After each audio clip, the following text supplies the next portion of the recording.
Who is going to be the first comment? Who is going to be the first comment?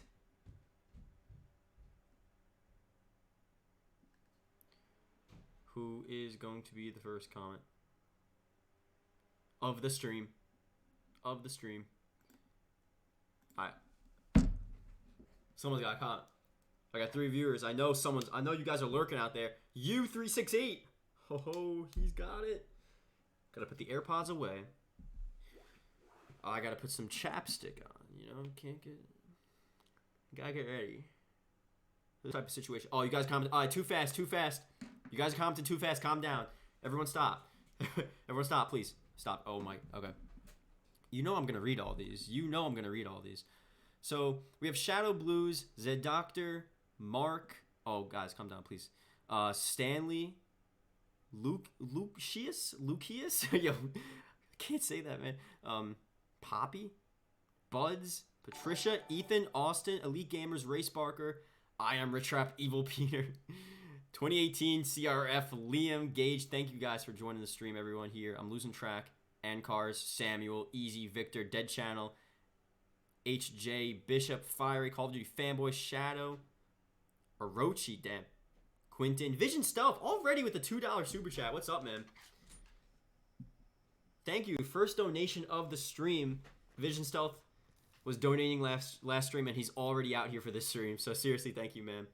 Dry lips. No, they're not even dry. They're not even that dry. I'm just, you just gotta be ready. Like, I'm about to stream, so, I wanna be ready in every possible way. Matty Ice, what's up, man? Ryan Shaw, AJ. Thank you guys for coming out to the stream. Right now, we're playing some Town Reimagined, actually. And then at 4:30 Eastern, we're gonna get the investor call. Actually, wait. Let me do a countdown timer. We'll put the countdown timer up on screen for you guys, so So yeah, the investor call is at 4:30 Eastern. It's an hour and a half, less than an hour. It's hour 20 minutes. Hour and 20 minutes from now, and we should get some sort of official announcement for COD 2020. Do I think it's going to be 4:30? I'm trying to put this time in. Do I think we're seeing a trailer? I don't know. I don't know if we're seeing a trailer. I feel like that is a bit much, but we should see a lot of good information, like the first official reveal / announcement of this game. Because up until now, everything's a leak. Everything is a rumor. But it's about time we get some good stuff here. It's about time. So I'm excited, man. I'm excited. I just want to know I'm always excited for Call of Duty. Even, Modern Warfare, COD 2020, whatever it is, I'm always excited, so. Alright, so up on screen, it's hour 15 minutes, actually. Less than, wow. Orochi God of War X with a $10 super chat. He didn't even say anything. He didn't even say anything, but he just dropped the 10, bro. Seriously, thank you, man. Wow. I really do appreciate that. Map kind of looks like transit. I know, it's cool. There's a lot of lava, though. I don't like that. Seriously, Orochi, man, I don't think I've ever seen you donate before. Unless you changed your name. But honestly, man, that's so cool of you. Nice of you as well. So thank you, bro. Got the eagle. Got the eagle up on screen. It's a beautiful eagle. The thing is, the reveal trailer of Modern Warfare was in May as well. So no, Victor. I mean, yeah. Like we're in the time. Like this is the perfect time to see any of the official reveals for COD 2020. So that's why I'm on edge. Like I'm ready. So we're gonna be live streaming more often, and we'll be ready for anything to happen if it does happen. No, I'm new, brother. Yeah, I was gonna say, Orochi. I feel like I haven't seen your name before, but welcome, man. Appreciate that. Welcome. King Grizzly, what's up, bro? Antonio, Spectre, Dominic. If I missed your name, let me know in the chat. So again, I'm gonna reiterate this throughout the stream. We're waiting for the investor call at 4:30. That's an hour and a half. That it's the second investor call of this year that Activision's having. The first one, obviously, we didn't get much. Like, they didn't even tell us what developer was making the game. So that was a bit of a situation there. That's not good, because usually they at least tell us, okay, Treyarch's making the game. Sledgehammer's making the game. You know, they didn't even tell us that. So this time around, we're getting a lot of different stuff. One, we're getting the developer. Two, we're probably getting the title of the game. They're probably going to tell a bit more about the game here. Do I think we're going to get any like, I don't... See, we don't know for sure what exactly we're receiving. You know what I mean? So it's hard to tell if we're going to get any game... Like, I don't think we're getting gameplay. You know, I think they need to announce it first. That's why the main point of the stream is to get hyped for the announcement and the information for COD 2020. But gameplay, I feel like maybe next week. You know, like whoever was saying in the chat, it's May. We're almost in the second week of May. So we're getting to the time in which this happens. So it's coming up very soon. So they're gonna start ramping up the reveal / you know, teasers for this game pretty much today. Like it's probably gonna start today, and then it'll gradually get more and more until we get that like full gameplay reveal live stream that they always do. And think about it, we have Treyarch now, or at least Treyarch's leading the development. So remember like the Treyarch Black Ops 4 reveal? I mean, regardless of what you think of Black Ops 4, they had a big reveal. You know, they had a big-ass reveal. And that reveal was, what was it, May 14th? May 16th of 2018? And that's what is that, that's next week. That's the end of next week. So, you know, it's getting soon. It's getting real. PJ Boy, what's up, man? Snakebite, what's good, what's good? The lobby was taken on Twitch. I've been your last... Oh, cool. I appreciate that, man.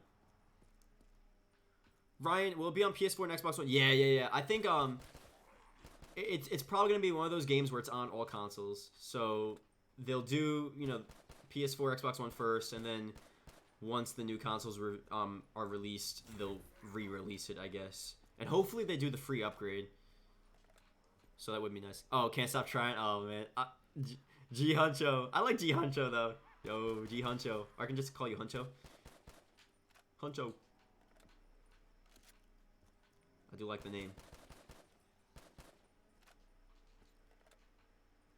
I thought it was Sledgehammer, but they need help. Well, okay, here's the thing. It's a little complicated behind the scenes, but technically Sledgehammer is still... A lot of it's going to be Sledgehammer, you know what I mean?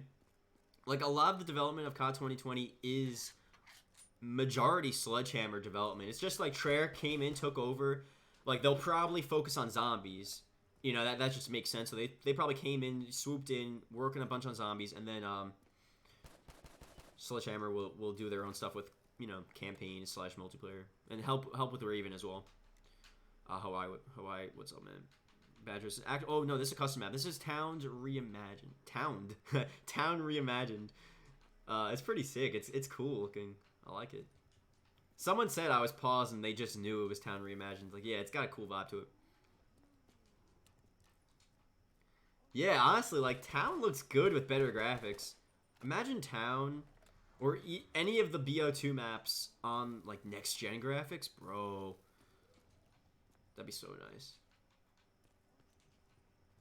Like, that'd really be so cool. Hopefully they do that. It sucks, though, because do you think we're going to see custom zombies for COD 2020? Probably not, right? Like, we're probably not going to see custom zombies for a while now, so at least we got it on BO3.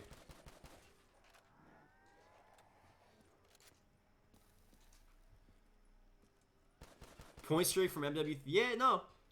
Yeah, you're right. It probably won't happen, because if anything, we would have saw that in Modern Warfare, because it's both the Infinity War style. But yeah, I feel like we're not going to see it. That would be cool. I love MW3, so I like anything from MW3. You guys know that. Joker's Poker, what's up, man? A lot of mods in this stream. What's up, guys?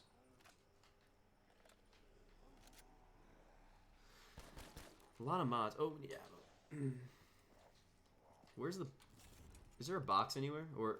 I feel like at this map... I don't know how this map's... Oh, okay. Oh, so you can go back out here? That's cool. Oh, jeez. I don't have any... Ah. Stop. Oh, we should probably get Cooker Rod.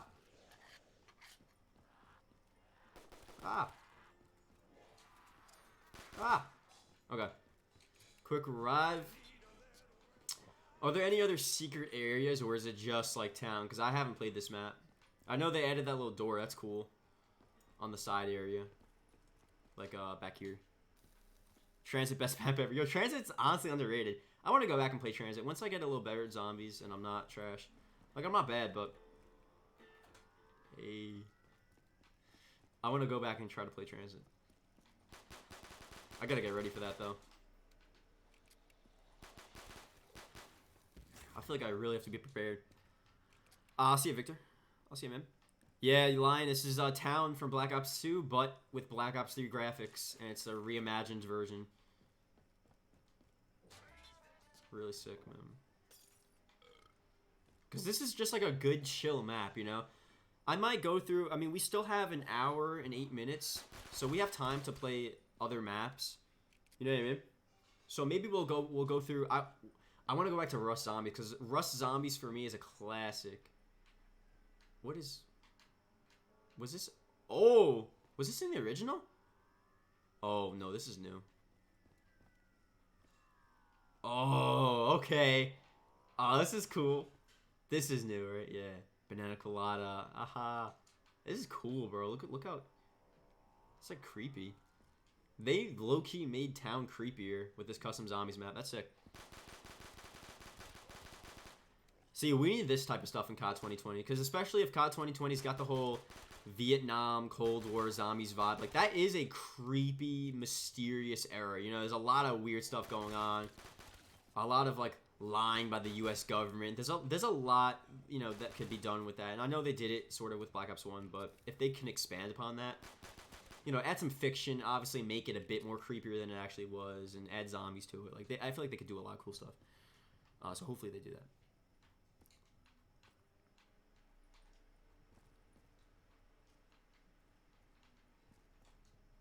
Just camping the jug door. Like, right here. But you would never get jug. Yeah, I need jug. I just need jug. I'm a noob. No, I'm not bad, but... But again, if you're joining, you know what's going on. We're getting ready for the Activision investor call. It's the second one this year. That's going to be in an hour. And we're going to wait to see if we get any good official information / announcements for COD 2020. So, just to be clear, we're not expecting any full-on gameplay trailer. I think gameplay will be either next week or in 2 weeks, the middle of May. You guys know the schedule. You guys pretty much know the schedule. Like, we usually see gameplay last. Like, first we need some teasers. First we need some preliminary information. The game reveal, who's developing it, some, you know, just some good information. That's probably what we'll get today. And then next up, we'll get more of the major stuff like the gameplay and, you know, going through all the different modes and different stuff like that. So that should be later on. But right now, it's just like the first time we're really getting anything with COD 2020. Because up until now, like I've been saying, it's all leaks, it's all rumors. So technically, all the things we've been talking about technically hasn't been confirmed. Like, it's a... Please turn up your audio. Oh, my mic audio? I'll turn it up a little bit. I feel like it's already pretty loud. Maybe I'll turn down the... Are the shots too loud? Is that why? Let me know in the chat if I want my audio to be louder than the shooting and the game audio. That's the goal here. So definitely let me know if that's not the case. Actually, let me just check real quick. New master, yo, don't do that to me, bro. You guys gonna hear a replay of the stream right now, so everyone chill. Everyone, you're gonna listen.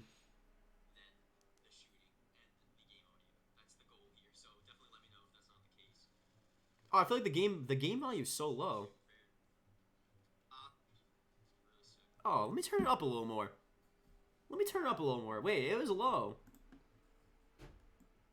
A little more. Because I want you guys to hear me. I feel like I barely heard the game audio. I feel like it's good. It's good level, though.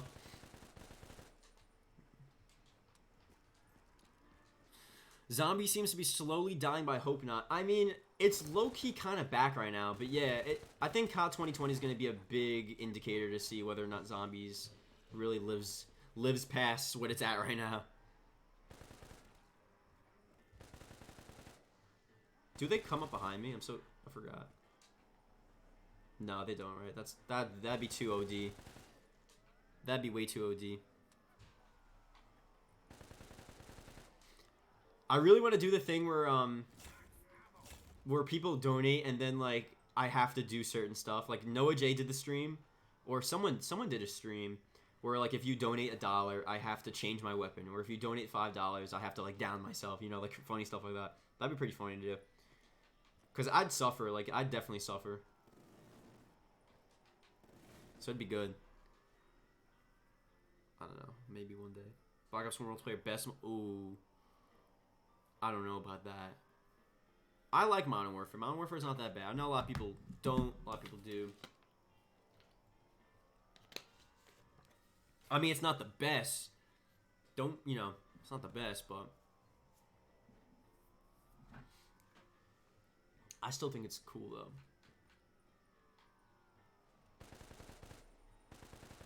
I still think it's something cool. Do they not come from this? I feel like none of them came from this window here.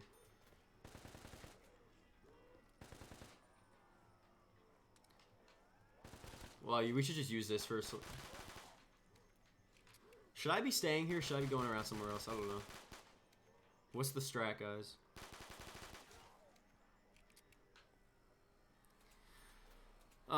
They're gonna mess up zombies even more. Yo, I mean, I hope not, but you never know. You never know. I feel like they learned from the Black Ops 4 mistakes, and they'll go back to the normal perk system. They'll go back to just more of the normal zombies styles that we've seen in the past. Like, just like, I don't know. New maps. I'm freaking out. It's round 8. I've never been on round 8 before. Oh my god. This is crazy. I am freaking out right now. Do I really need that?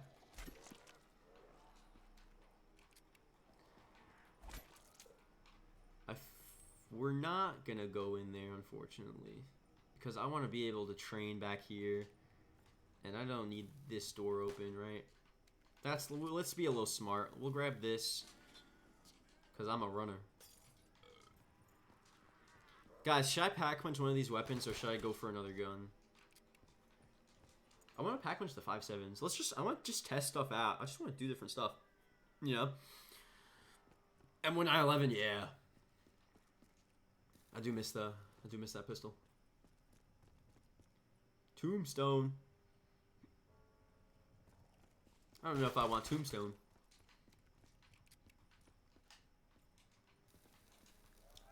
I don't know how I feel about Tombstone.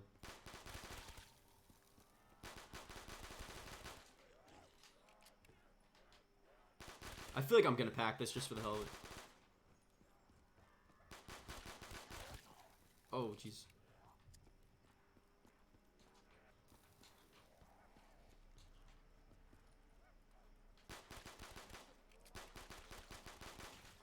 You should never open jug door on this map. I mean, maybe that's true, but you're talking to me right now, okay? You know, you're not talking to a pro zombies player. I used to be, you know, on the zombies grind, but I lost my touch. So I don't know what's going on. And actually, this door being open here, it doesn't really help me, because then the zombies come back here. I'd sort of like it to be closed off, but I don't know. Bowling room open next to double tap. Yeah. Oh, wait, let me go pack this. Let me pack my 5.7s. No, I didn't go. Let's check that out. This is new. Oh. Oh, this is mad cool. You can't knock the bowling balls? Is this a good training spot? I feel like I'll probably get trapped somewhere here, but this is cool. Let's try training here.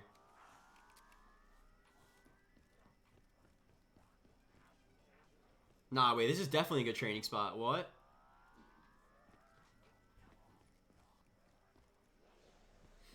Oh, like if you're playing oh, get the ray gun. Oh, I thought you said jet gun. I was like, what? Jet gun? Oh, this is OP. This room's OP, guys. Oh my god. This place wasn't in the original. Yeah, I know. It's a cool addition. Definitely cool addition. I got max ammo. I can spam. Oh, we gotta get this before it runs out. Yeah, this is custom zombies BO3. I figured, you know, if we're gonna talk about COD 2020, let's play some zombies because, you know, zombies is gonna be a part of it. So it's fitting. It's fitting. It's fitting, everyone. Play Warzone? Nah, I mean, I would play Warzone, but I feel like when I'm streaming, at least like for these situations, I want to read the chat. And when I'm playing Warzone, it's just hard to read the chat because I want to focus on like actually winning in Warzone. But here, I could read the chat and play zombies. It's like not that bad. So that's why we're doing this. Home theater man. My rants? I don't even know what you just called me. I'm doing well though. I don't even know what he. That is not my name. Oh no. Also, if you guys are new and would like to subscribe, that would be pretty sick. And let me know down in the chat if you're new so I can shout you out. Appreciate that, obviously.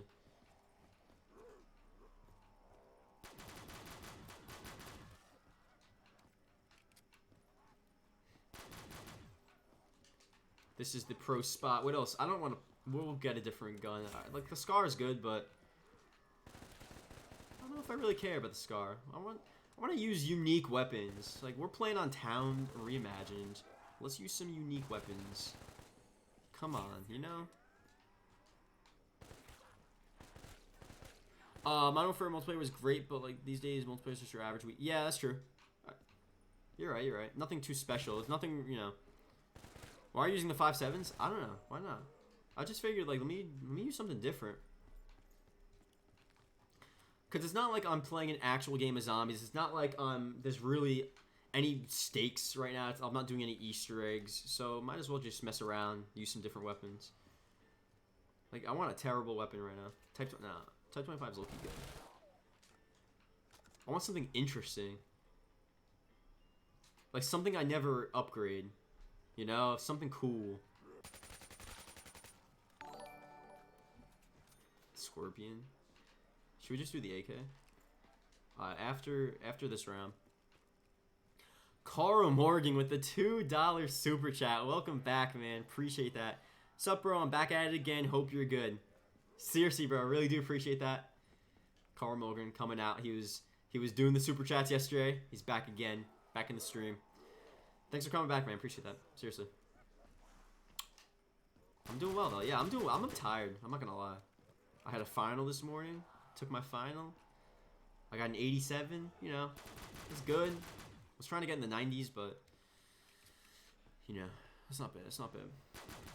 I'm still probably getting an A in the class, so that's all that matters here, right? Get it matters. Awakening Cell reveal officially coming today. Depends what you mean by gameplay. Probably not today. The announcement of the title of the game, the reveal of the actual game, of some information, the developers, who's making it. It's the second Activision investor call.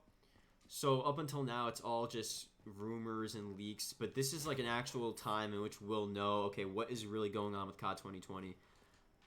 But as for like the gameplay live streams, that's obviously not today. Like a full gameplay live stream is going to be probably either next week or the week after, like the second or third week of May.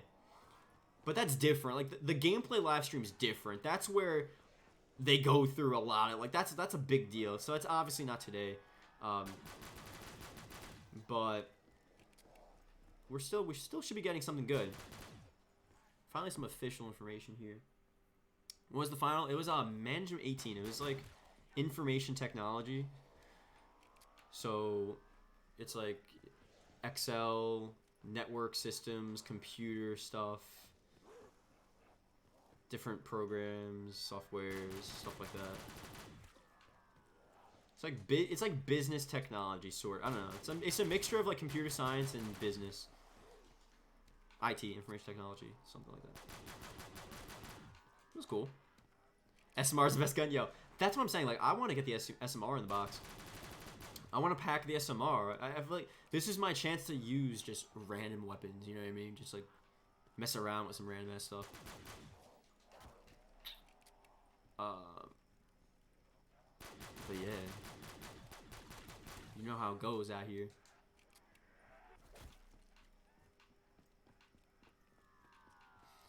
Oh, Ryan English, what's good?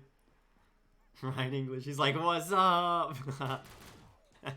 Ryan English just always brings the hype to the streams. I don't know what it is. I can just like picture in the background, just like, yo, he's screaming.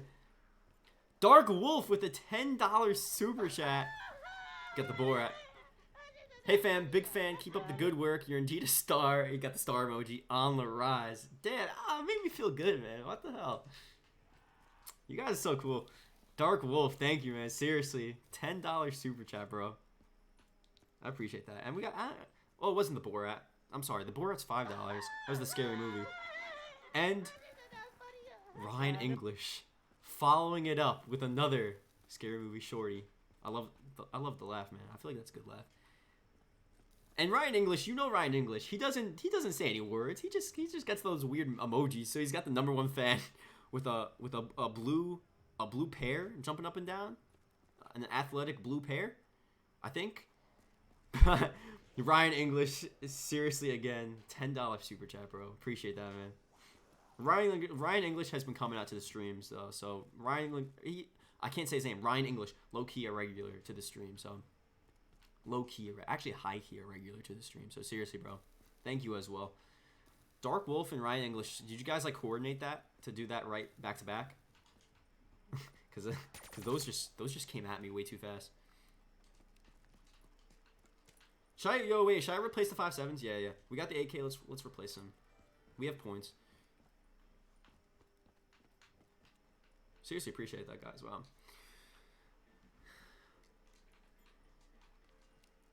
Oh, Executioner. Should we do it? Let's pack it. Oh, wait. I didn't realize the zombies were coming. Oh.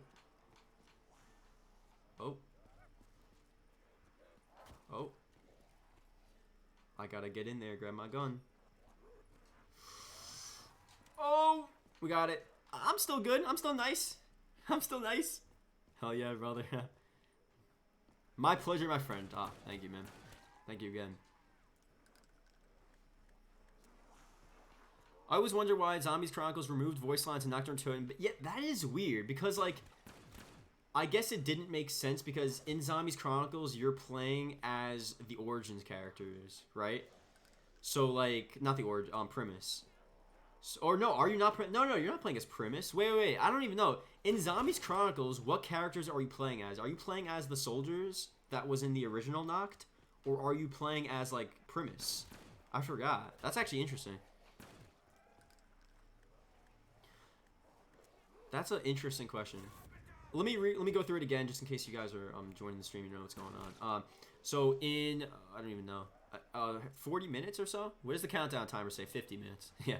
So in 50 minutes is Activision's second quarterly investor call for 2020.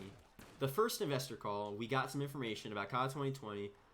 They said behind the scenes, you know, we think COD 2020 is good because behind the scenes we are enjoying it. Like, okay, they say that with every year. All right, great. Every COD every year they're like, okay, we're liking it behind the scenes, but that doesn't mean anything. But we didn't get the developer. Usually they say like, oh, Treyarch is making this year's Call of Duty for 2020, but we didn't get that at all. So that's a weird situation. So today we're at least gonna get who's developing COD 2020. Is it Treyarch? Is it Sledgehammer? Like, what's the deal? Probably gonna get the title as well. Is it COD Vietnam?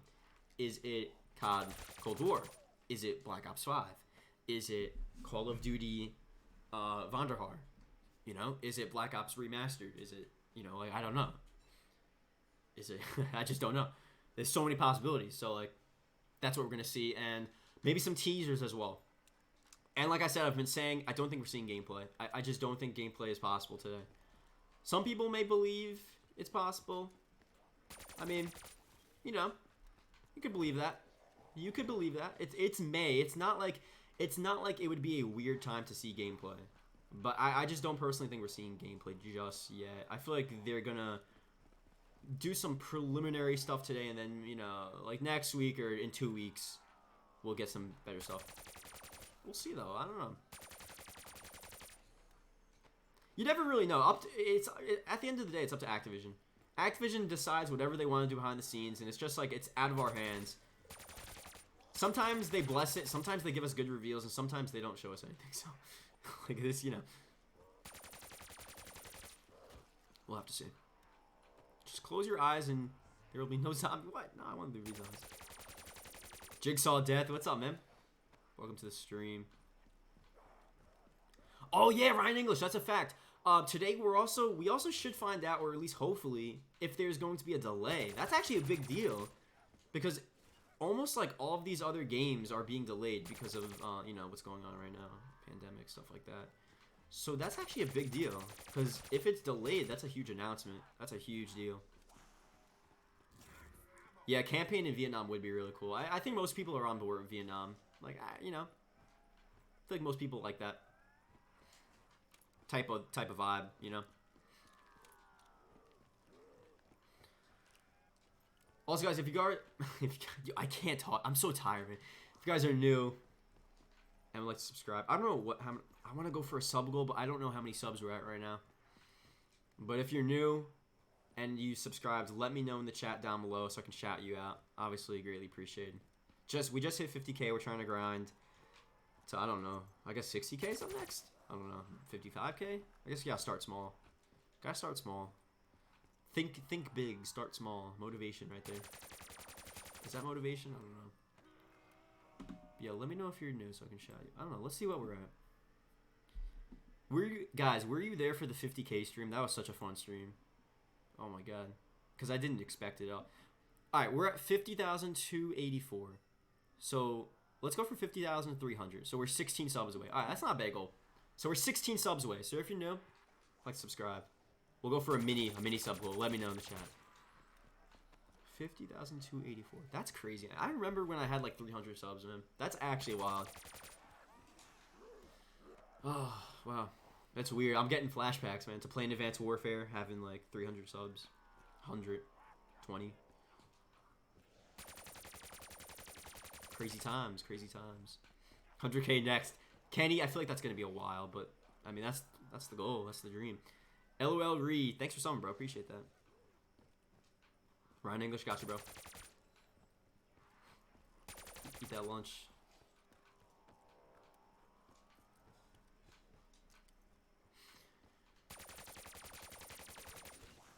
I wish there was an Easter egg. Is there an Easter egg on this map? Does anyone know? I want to do something. Like, I want to do something interesting.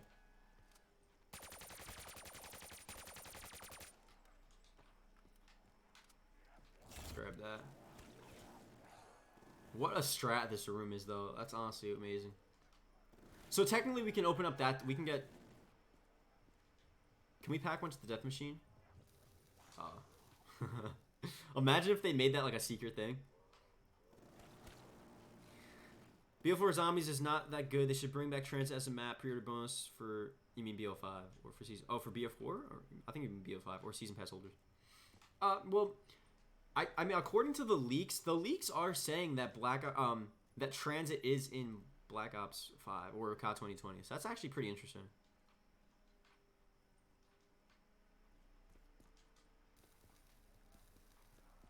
That's what the leaks are saying. So, if that's the case, that is very cool. Yo, the voice of justice is the get out of jail free card. Like, if you're in a corner, you just spam that thing. Especially, we're only at round 17, so it's a move. It's a schmoove. Oh, running low. Running low. Oh. Should we get this? I feel like, are we going down? There's no way. We might as well just get that mule kick. Well, can we get 5th perk? Yeah, I love it. I love custom zombies, man. I love custom zombies. No limitations. Is there a bowling ball Easter egg? Got. Come on. Transit Remaster is my dream. Yo, it low-key is, bro. I want it, man. Imagine Transit with, like, less lava, bus route B, a new location, a new bus stop location, a new bus. Oh. Dude, that'd be so cool. Watching me since 2019. Enjoy your channel a lot because you always share leaks. Excited about it. Know a little bit about it, too. I appreciate that, man. Thank you. Yeah, I try my best. I try to do my fair share of news and fair share of, like, live streams. I try to mix it up for you guys, so thank you, bro. It's my job to make things interesting. Make things interesting. No fog! That's a fact, son! Jesus Christ. Or at least less fog, you know? Skizzle stream? Yeah, a lot of people. I think TGR is streaming Skizzle. We're all out here. We're getting ready. Opinions on next GTA? Ooh, I don't know. I mean, I'm hyped. I'm definitely gonna play GTA when it comes out. Like, I definitely want to play that, but I feel like it's not gonna come out for a while. So it's just, you know, we gotta see. We gotta wait and see. Danny M, welcome to the stream. What's up, bro?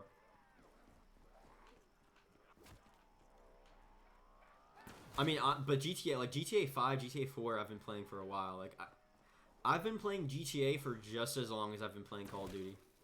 Like, I originally got an Xbox just to play GTA 4. Like, I didn't even get an Xbox to play Call of Duty. My main priority was GTA 4. So, you know, I definitely enjoy GTA. So we'll see. Hopefully it's a good game. Yo, I need some water, man. I feel like yesterday, too. I ran out of water midstream, and I was just like, bro. My voice. My throat.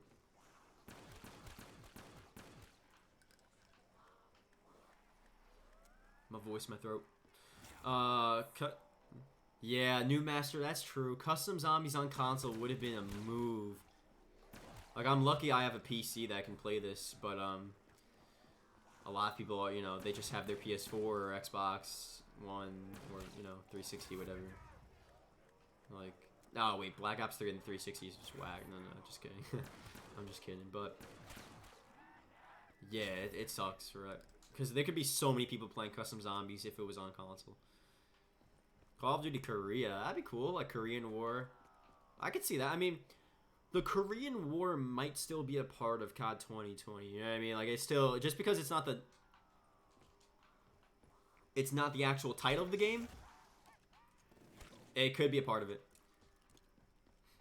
But yeah, like, wait, 100% new. Wait, so Tanner, we have the investor call, and we're probably not getting gameplay for the new Call of Duty. I mean, I guess that's what you're talking about. We're probably not getting gameplay for the new Call of Duty, but we should at least get, okay, who's developing it, what the game is about, some, you know, the title of the game, you know, stuff like that. It's like the first information that you would get from a reveal of a Call of Duty. So nothing too crazy, but it's definitely pretty significant because we haven't heard anything up until now. You know what I mean? So it's a pretty big deal. We'll finally get some official information on this stuff.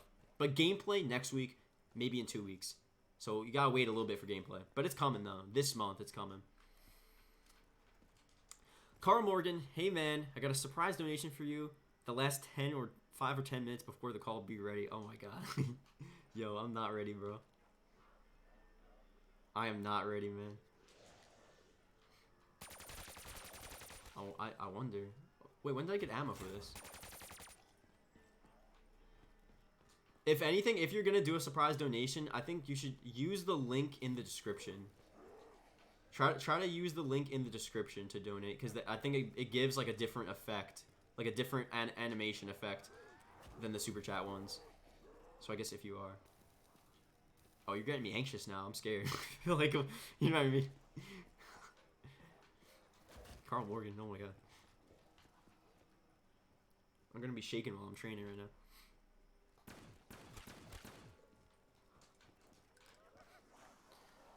I wonder where they're gonna take the zombie storyline. Yeah, I mean, what I've been saying, I think a lot of people are agreeing with me, but let me know. You can disagree with me, obviously. You know, there's different possibilities, but I'm thinking that the best case scenario for us would be a reboot of the Ether storyline. So like Richtofen returns, the Primus characters return, Samantha returns, all of those guys return, but it's a different storyline. You know, like same characters, just like Modern Warfare, same characters but different storylines. So that allows them to use the same characters we know and love, but create a new storyline. Like, okay, like what if Richtofen did this instead of that? You know, and then these same characters like Nikolai, Dempsey, Richtofen, Takio, they could all go to like different maps, different locations, you know, like all this different stuff. So like it really could be crazy. You know what I mean? Like it really could be something crazy.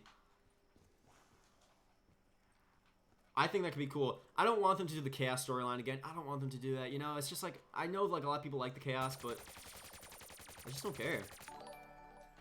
Carl. Oh, wait. I thought it was Carl. Dark Wolf with a $2 super chat. Surprise. I thought it was Carl Morgan because it said surprise. And I was like, wait a second. Carl Morgan, what? But it's Dark Wolf. You guys are messing with me right now. Dark Wolf. Thank you, bro. Appreciate that. $2 super chat. That sort of shocked me a little bit. Surprise. All the surprise emojis. Thank you, bro. Got another eagle in the stream. The eagle swooping in. Swooping in to capture Dark Wolf and take him away. Ah.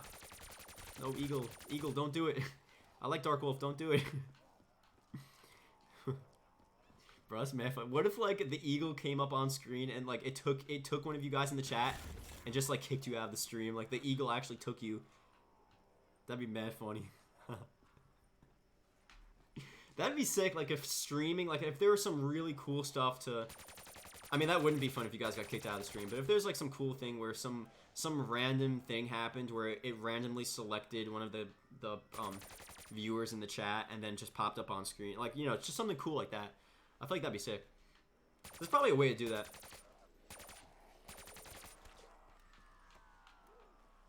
Or, like, you know what would be cool if I added to my streams? If randomly at any point in the stream, it would, like, pick a viewer and then the viewer would, like, win a prize. And it just randomly, and like, an animation came up on screen and something randomly came in and, like, gave a certain viewer, not a certain viewer, but, like, any viewer a prize. You know, it's just a random thing. That'd be pretty funny. Because then the whole stream, everyone's on edge, like, oh, like, yo, I might be winning this stream. You never know. Like, that'd be fun. That'd be cool. I gotta think of it. See, I got these ideas, man, but I don't know how to do them, so I gotta figure this out. I'm a sucker for medieval castles. That's why we're going to Rise and Shock. Iconic. Just iconic. Ryan English back at work. Oh, you shouldn't have told me that. Now I'm gonna act up. Carl Morgan's about to act up, bro. Yo, calm down. I hear you. Calm down. Yeah, that's a cool idea. Yeah, I know, right? Yo, I'm about to get... Wait, I'll be right back. I'm gonna get some water. I need water!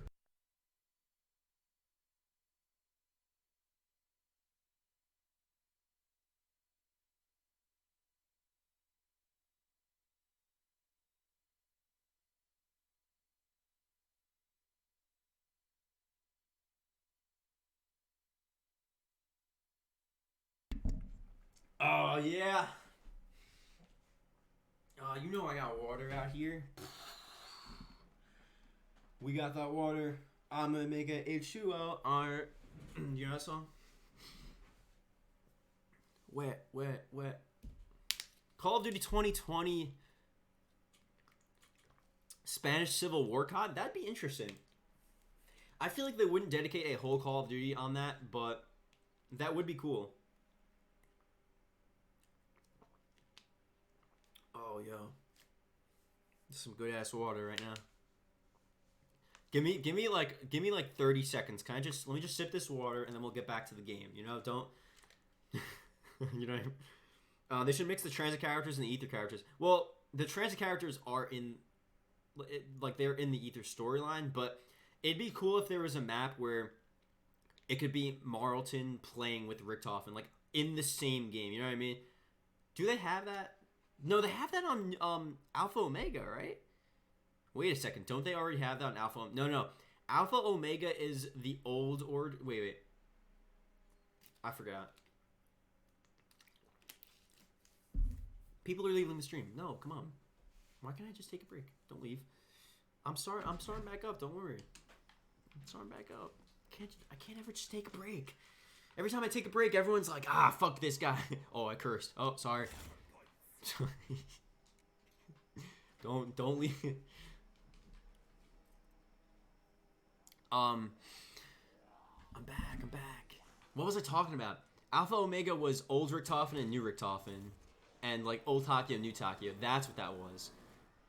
It wasn't, okay, there hasn't been a map where like Stuhlinger, Marlton, Misty, Russman play with, you know, the Primus characters or something like that. That'd be a cool map, bro.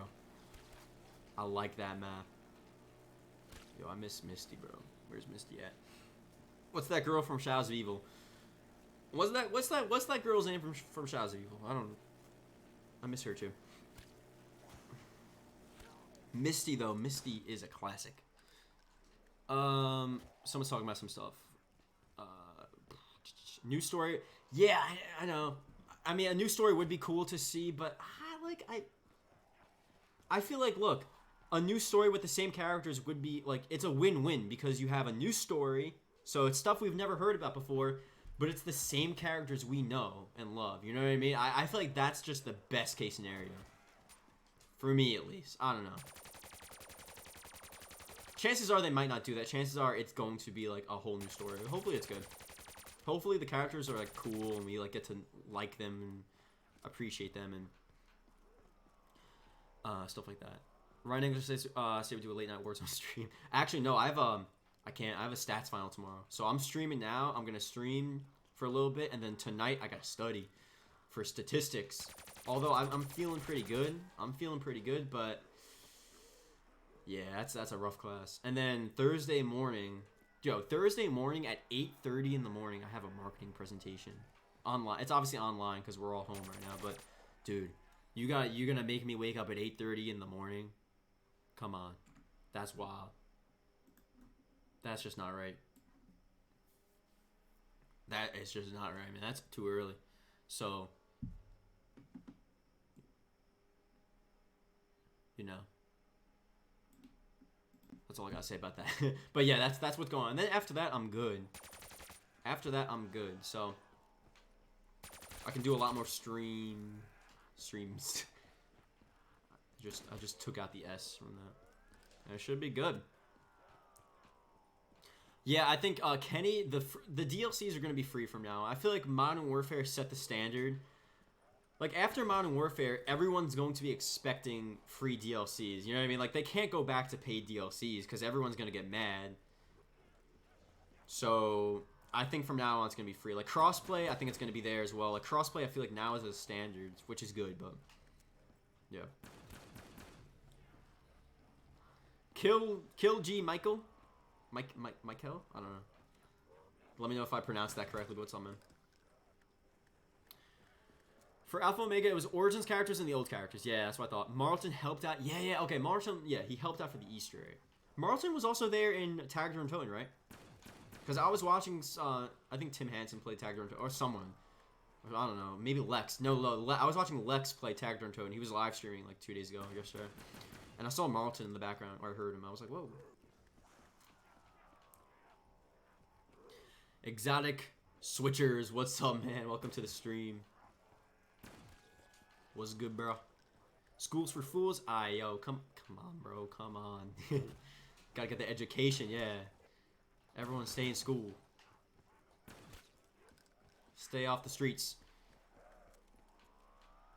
They nerfed they did, New Master. They did a hardcore nerf on Misty. Jesus Christ. What's the word with that, man?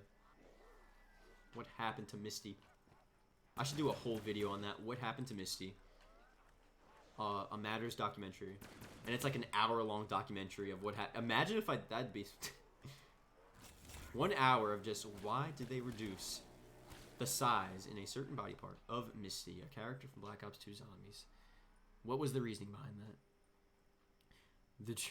What's up, man? Is that the last gen Richtofen picture you got there? Nice. BO1 or BO2? I'll say BO2, bro. Because only because BO2 was my second, like my first Call of Duty was MW3, my second was BO2, so I was around more during the BO2 days. Like during the BO1 days, I just wasn't around. So I feel like maybe I would have liked it a bit more if I was around during that time. I mean, I was alive. I wasn't dead. I just wasn't playing Call of Duty. Just in case you guys got confused. You know? Who knows? Yeah. That's actually, JJ, that's a fact. I was going to say that. I forgot, though, because, you know, my brain's just going a million miles a minute. I'm thinking about all different stuff right now. I'm reading the chat. Too much stuff going on. So I'm forgetting what I'm saying. Like, even as I'm saying this right now, I forgot what I was talking about. So I got to read your comment again. Yeah, fact. Zombies, I could see them doing... How much is a DLC? Okay, so a map pack's usually 15. Like, in the past. In the past, the map packs were usually 15 each, right? And then for the whole season pass, it was 60. So I could see a zombies map, I feel like is most of the money. I could see a zombies map being like $6, $7 per map. Which maybe seems like a lot, but I feel like that's not that bad. I don't know. I don't know, what do you guys think? Because that's like half the price of the 15 per map pack.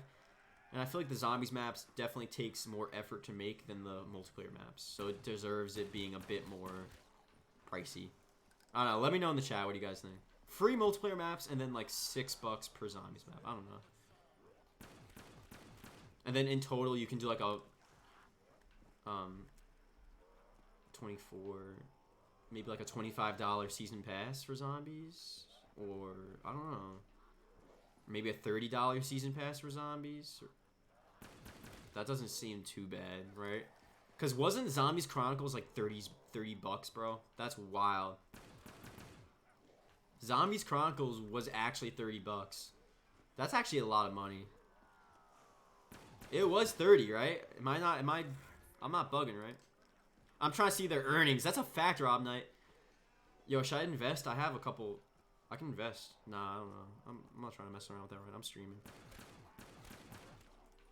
I was gonna invest in Activision and then sell right after their earnings because I feel like it might go up a little bit, but I don't know. I'm down too much money to be messing around with stocks right now. It's rough out here. It's rough out here. Let's check out if we hit our sub goal. I forgot about that. So we were at 50,284. 285. Okay, we gained a sub. All right, we're 15 subs away from 50,300. Pretty decent little sub goal there. So if you are new and would like to subscribe, definitely let me know in the chat if you're new so I can chat you out. And yeah, I appreciate that, man. Or I'm saying man, like, oh yeah, I appreciate that if you do. 4.5K in Activision? Damn, are you up though? Like you must be up. I feel like you're up. Wow, let's go. Got in yesterday. I should have got in, right? Yo, let's get the MTAR. Screw it. I'm just trying to do something different.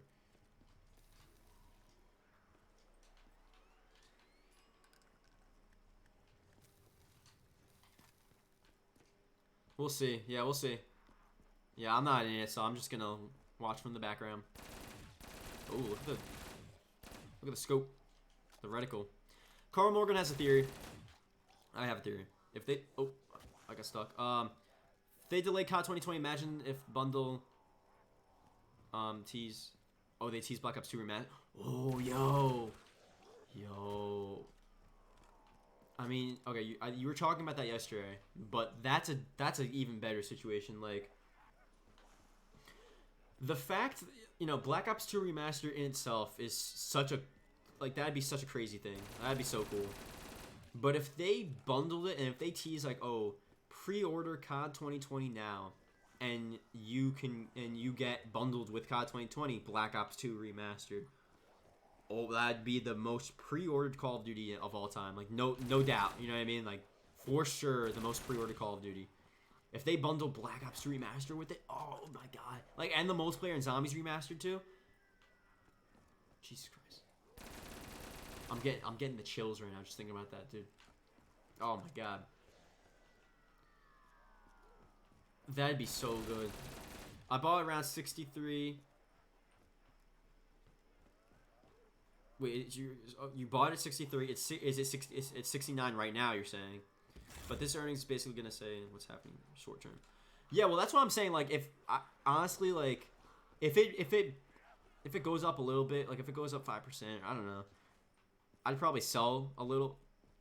I feel like Activision isn't the type where you go long term. Like I'd make some quick cash. Depends on how much it goes up, obviously.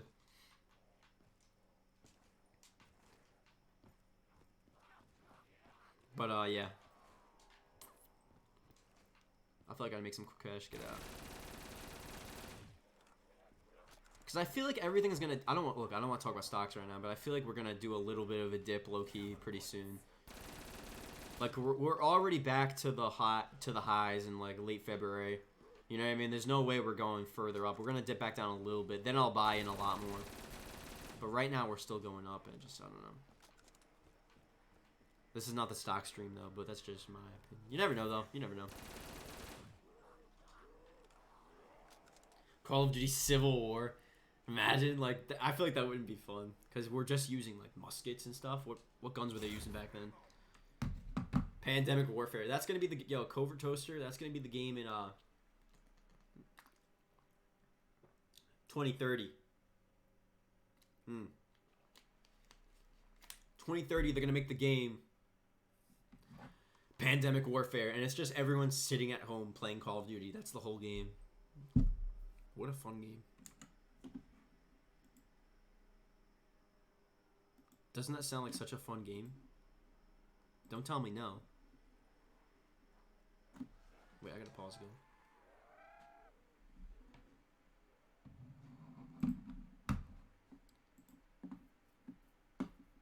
Okay. What are we at? We're 20 minutes out? We're 20 minutes out? Bro, I just realized my title was cut off. Like, it wasn't even a full title.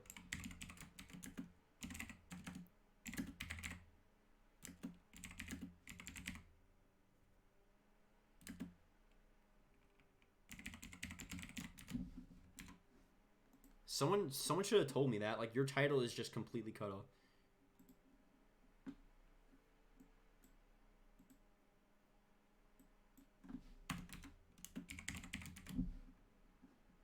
Okay. I'm not just picked. Oh, Jesus Christ.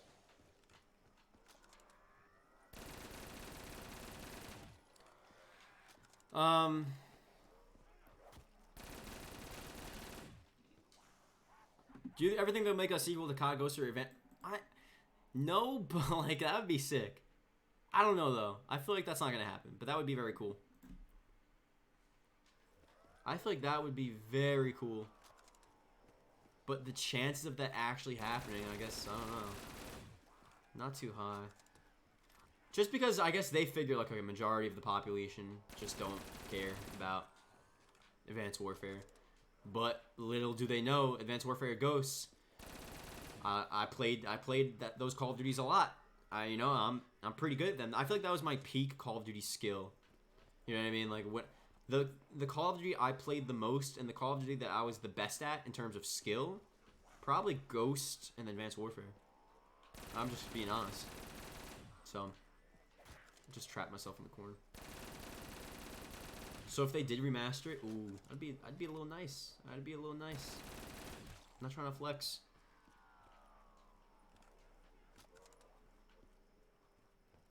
Q1. Oh, really? Oh, wait, I'm trying to look at that set. Oh, okay.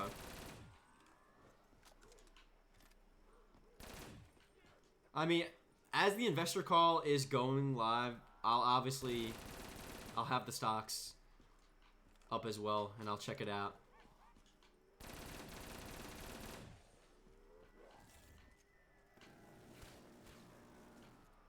I'll have it on deck just to see what's going on, just to see the movement.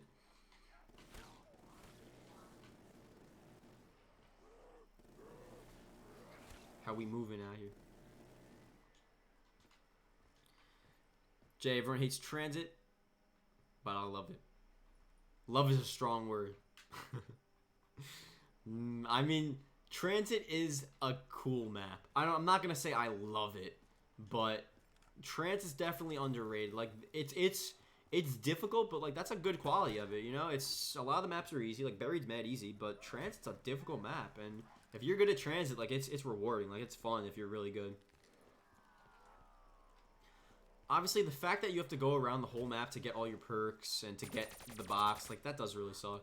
I'm not gonna lie. I'm not gonna act like it's the best situation. I feel like if the bus was faster, that would have been good.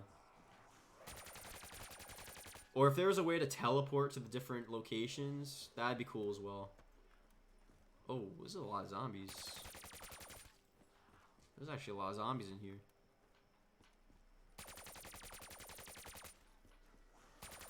Kinda a lot of zombies. Transit, oh yeah, with friends, that's another thing. With friends, it's mad fun.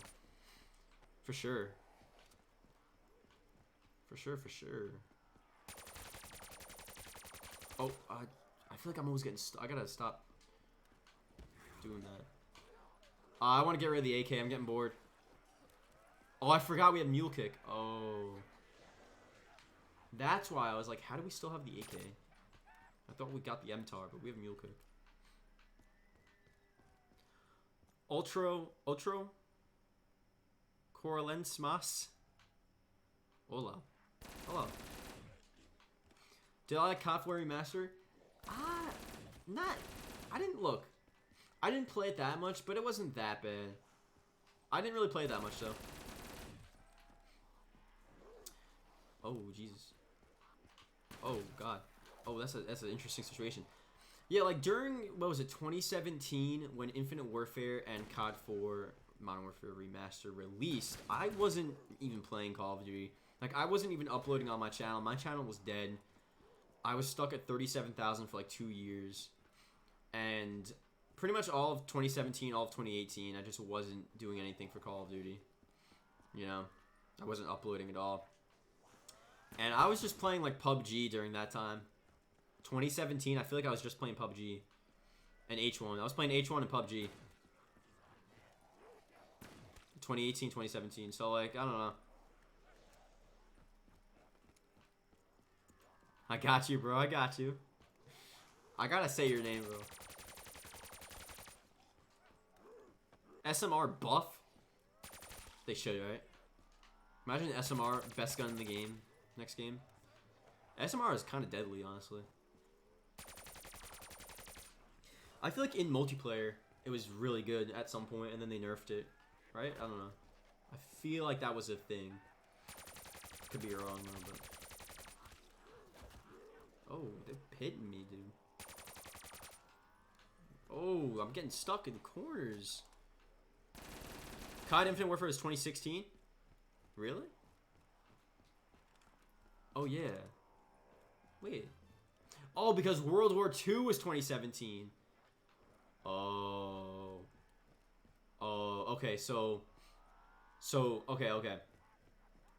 So the end of 2016, and then the entirety of 2017, and the entirety of 2018, I wasn't playing Call of Duty. Okay. I played a little bit of World War II, actually. I played a little bit of World War II, but not much. Okay, yeah, that's right, because Black Ops 3 was 2015. And then Zombies Chronicles was 2017. Yeah, okay. It's all coming back to me. I'm losing. Look, I'm losing it. I'm getting old. I'm losing it. Oh, Jesus. Oh, man. Joel, thank you, man, for correcting me. Yeah, that's a problem too. I want MW2 remastered as well, the multiplayer at least. But I don't want MW Modern Warfare 2019 to be completely just abandoned, you know. So yeah, it does suck. It's a weird situation. World War II, I had a lot of fun with World War II. I didn't play much of it, but like the beta and the beginning of the game, I had a lot of fun. Towards the middle to the end, I just didn't play at all. I didn't really care. But the beginning and the beta, especially playing War was so fun on the World War II beta. So fun. I was going for 100+ kill games. It's just so fun. I don't know.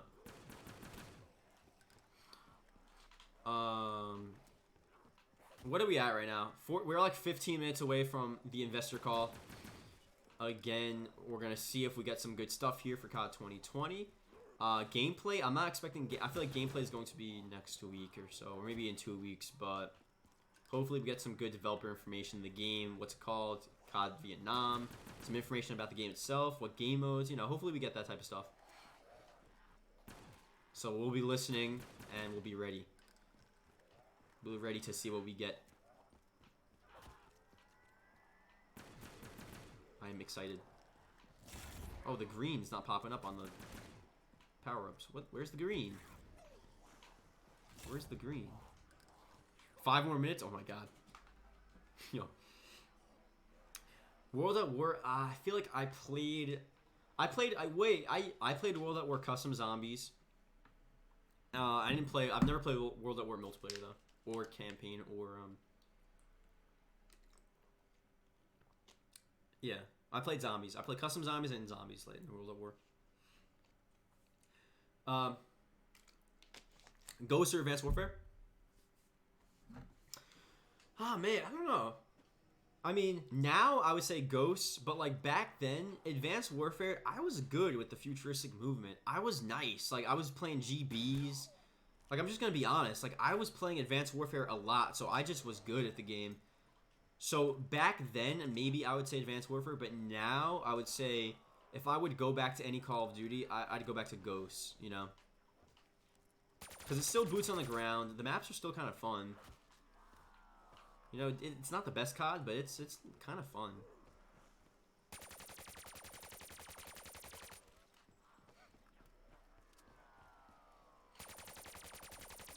Curtis, it's the Activision investor call. It's the second quarterly investor call of 2020. We should be getting some good COD 2020 information. Probably not gameplay, but we should be getting some good stuff. This is Black Ops 3 Custom Zombies, and this map is Town Reimagined. So you see this room here? This wasn't in the original town. I feel like a lot of people are joining and they're like, "What are you playing Black Ops 5? What is this?"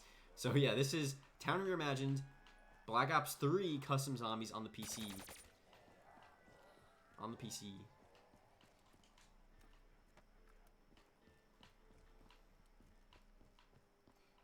The Venomous Fringe. What's up, Matters? Really love Chow, man. One of my faves. Watching this camera. Appreciate that, bro. Thank you, man. Oh, what? Thanks for watching the stream. Yeah, Ghost was underrated, dude. Campaign was good, too. I think the COD Ghost campaign was the last campaign I actually completed. I don't think I completed any other campaign. Advanced Warfare, I didn't. Wait, no. Black Ops 3, I didn't either. I didn't even complete the Black Ops 3 campaign.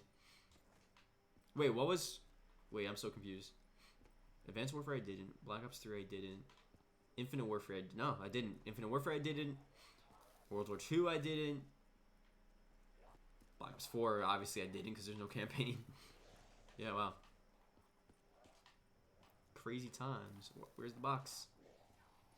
What? I mean, I guess it's right here, but... No, wait, what? Oh, right there. Oh. That's a weird spot. I mean, I guess it's cool. Oh. Oh, Jesus. I thought you can go through there. I guess not. Yeah, I feel like... Turn up your audio. Guys, let me know. Should I turn up my audio? Let me know. Someone's telling me. What do you think? I feel like my audio is pretty fine, but, like, let me know if it's not. Ooh, M14? I got a... Next gun I'm keeping. Let's just, you know what? Let's go with the M14. Screw it. Let's just go with it. I'm trying something different today.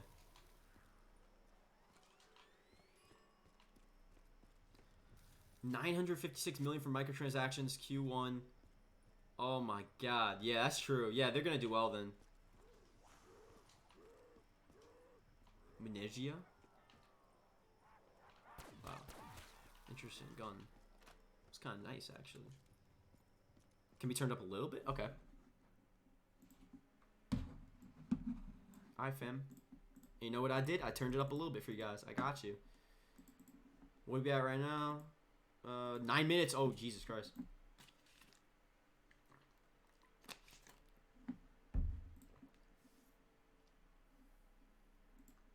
Let me check my thing here. I'm testing. That was just me. This is a test donation for $1. That was a test. That was a test, everyone. John? Why did it say John? I'm not even John. I thought it would say Matters.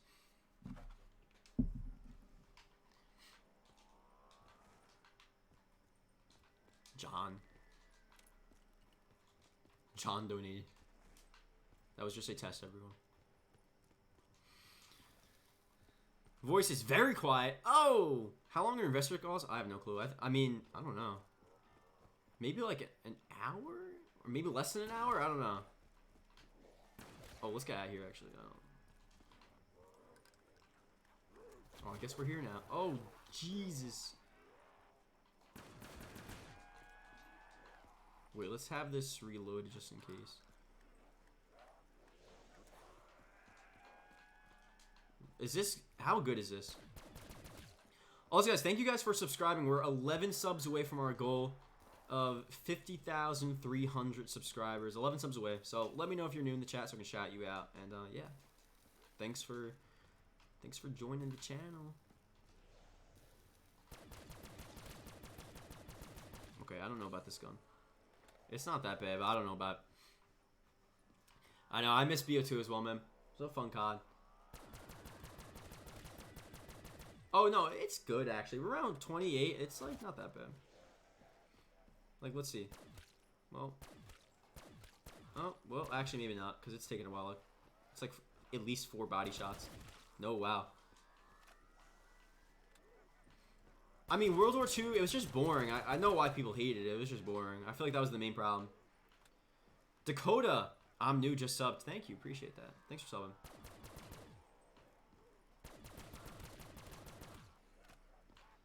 Like, I'm just trying to pack different weapons, honestly. I'm just trying to mix things up. You know? That's all. That's just what I like to do. Far Cry Saga. I've never played any of the Far Cries. I feel like maybe I played one of them, but I don't. Nah, yeah. It looks interesting though, but I just never really played it. You know why TGR's made a new Twitter? I feel like the reason why is because every time he makes a new Twitter, he just automatically gets banned. So he's just like, screw it, I'm not gonna make a Twitter. That's probably why. I feel like that's what he said somewhere. I think he's on Discord a lot, so he chills on Discord. It's not Faith, just subscribe, thank you. Unless that's like another name of the same person, but thank you, man. Ryan Shaw, I'm subbed. Thank you, dude. Is it PS4 or Xbox One? Wait, what are you talking about? You talking about what I'm playing right now? What are we talking about here? Well, if we're talking about what I'm playing right now, this is Black Ops 3 Custom Zombies on the PC. If that's what you're talking about. Watered down version of World at War. That is true. Yeah, you're right. The campaign as well. It was like watered down a little bit. Just a little bit. We're like 5 minutes away, right? So I'm gonna get the investor call set up. As we get like 3 minutes. 3 minutes, I'll get the investor call set up. And we'll get ready. You have a Latin American sub now. Thank you, bro. Appreciate that, man. That's cool.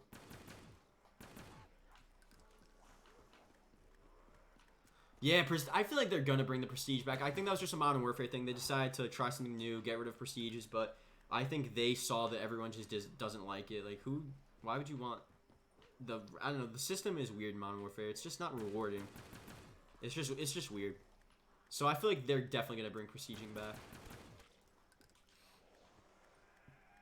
Oh, man. I don't know what happened to the green. The green, like, what is this?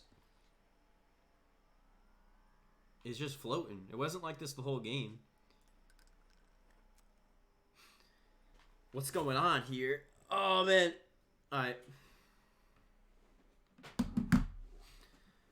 Let's get ready for this here. Investor call time. We got 5 minutes, right? 4 minutes. Oh, Jesus Christ.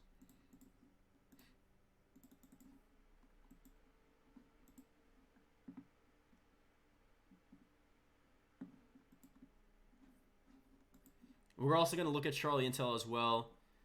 So obviously they said the almost $1 billion.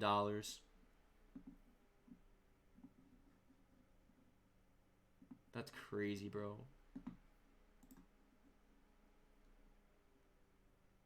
So we got... Okay.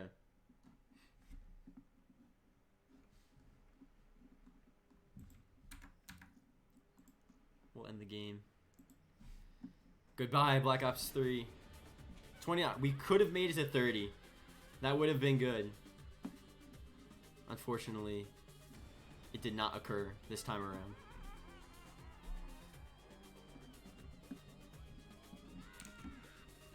What's our highest round? Oh, someone donated. Wait, I gotta see it again. I missed it. It was the...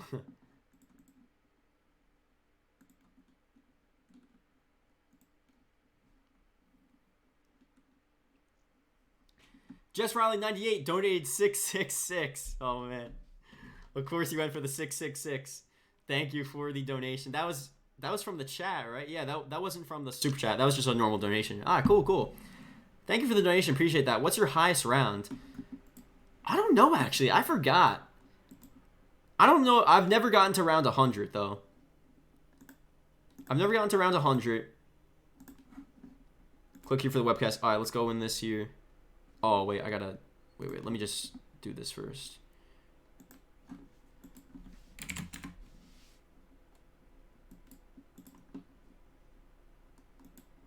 Let me just get in here. I feel like round 70... round 70 on... What was it, man? I got to... Okay. What maps? That's actually crazy. I forgot. I know I got to round 70 on Ascension Black Ops 3, and it was no jug, too. That was pretty cool.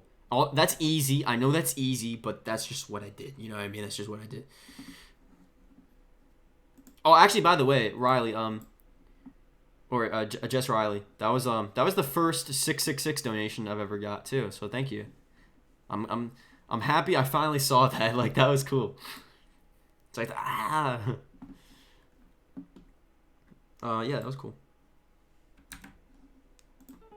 Guys, if you hear, it's just some... Yo, wait, this goes hard low-key. Wait. Woo!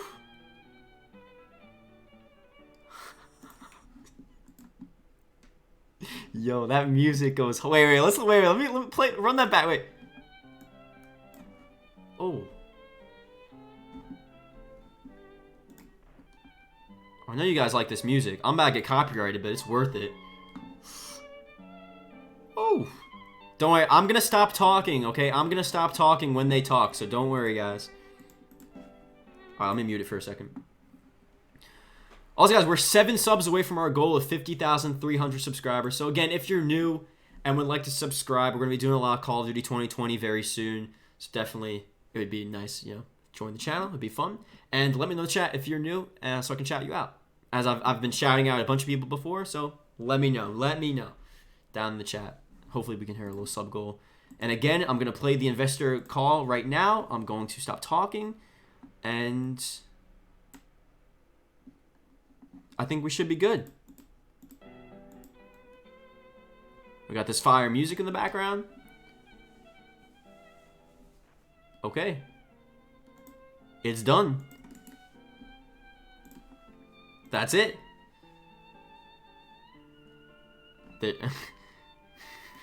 Yo. Where's Hunter? Thanks for subbing, man. Appreciate that. Extra crispy. What's up, dude? How you doing? Copyright. No, copyright police. No, copyright police. Leave. All right, let me put this on low just so I hear when they start. Good afternoon. Oh. And Welcome to the Activision Blizzard First Quarter 2020 Earnings Conference Oh, Call. it's first quarter. I thought it was second quarter. I'm stupid. All participants will be in a listen-only mode. Should you need assistance, please signal a conference specialist by pressing the star key followed by 0. After today's presentation, there will be an opportunity to ask questions. To ask a question, you may press star and then 1. To withdraw your questions, you may press star and 2. Please also note today's event is being recorded.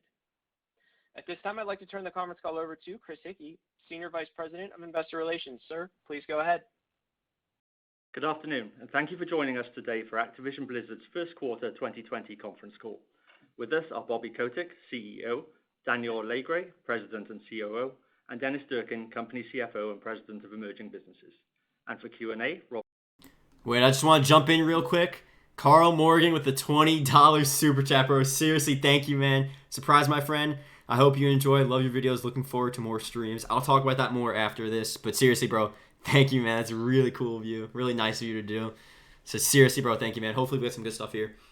But we'll talk more about that after. I want to thank you after as well. A number of factors could cause the company's actual future results and other future circumstances to differ materially from those expressed in any forward-looking statements.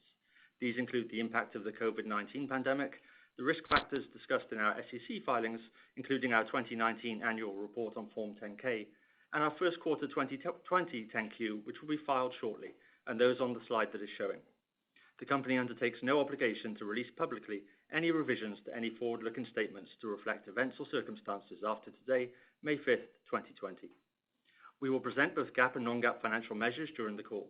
We provide non-GAAP financial measures which exclude the impact of expenses related to stock-based compensation, the amortization of intangible assets and expenses related to acquisitions, including legal fees, costs, expenses, and accruals, expenses related to debt financings and refinancings, restructuring and related charges, the associated tax benefits of these excluded items, and significant discrete tax-related items, including amounts related to changes in tax laws, amounts related to the potential or final resolution of tax positions, and other unusual or unique tax-related items and activities. These non-GAAP measures are not intended to be considered in isolation from, as a substitute for, or superior to our GAAP results. We encourage investors to consider all measures before making an investment decision. Please refer to our earnings release, which is posted on www.activisionblizzard.com for a full GAAP to non-GAAP reconciliation and further explanation with respect to our non-GAAP measures. There's also an earnings presentation which you can access with the webcast and which will be posted to the website following the call. And now, I'd like to introduce our CEO, Bobby Kotick. Thank you, Chris, and thank you for joining us today. Let me first convey our sympathies to those who have suffered during this difficult time. While very few of our own team members have contracted COVID-19, a number of our employees have been impacted by the illness and the passing of family members. Our thoughts and prayers are with them and everyone else affected by the pandemic.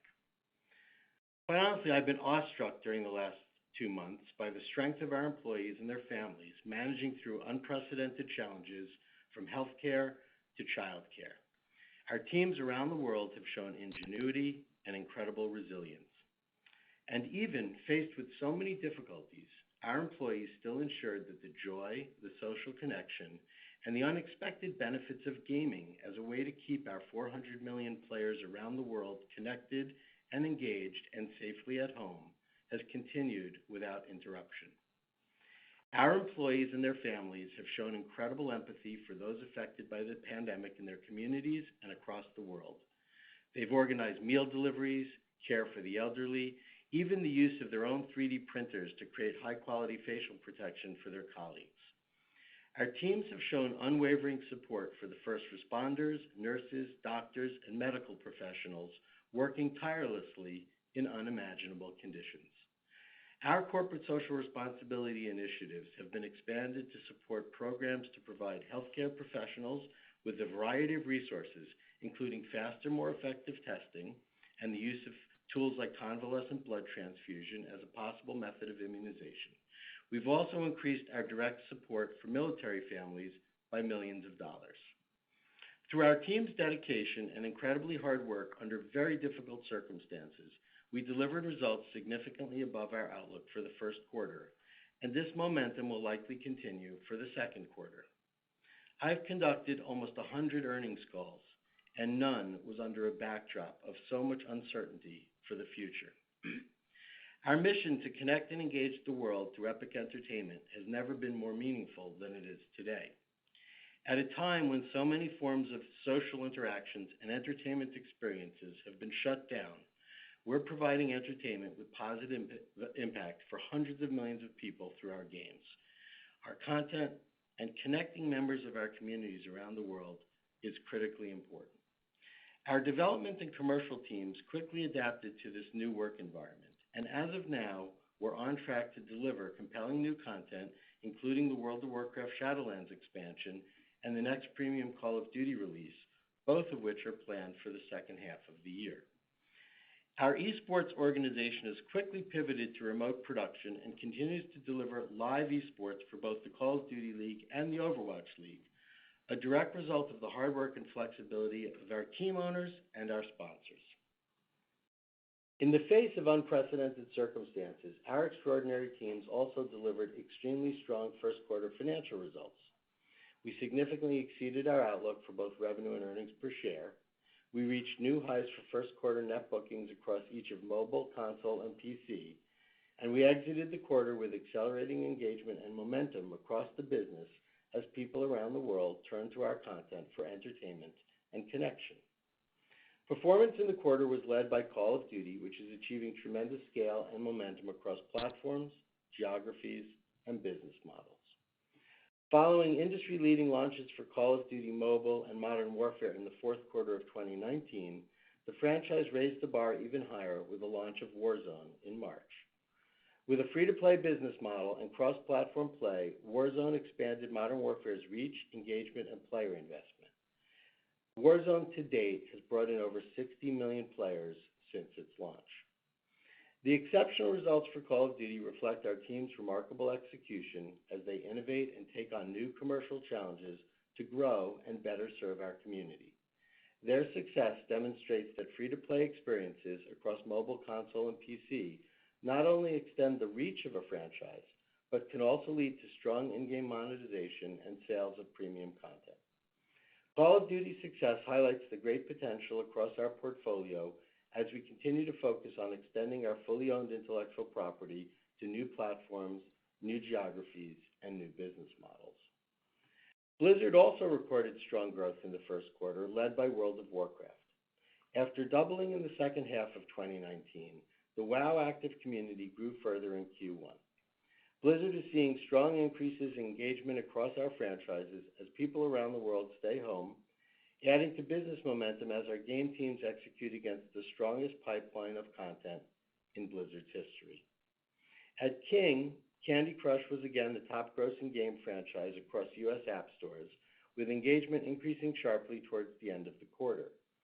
To enable our community to play even more as a part of the stay-at-home initiatives, in late March, King offered unlimited free lives across many of their titles, resulting in the number of game rounds played in a single day shattering all prior records.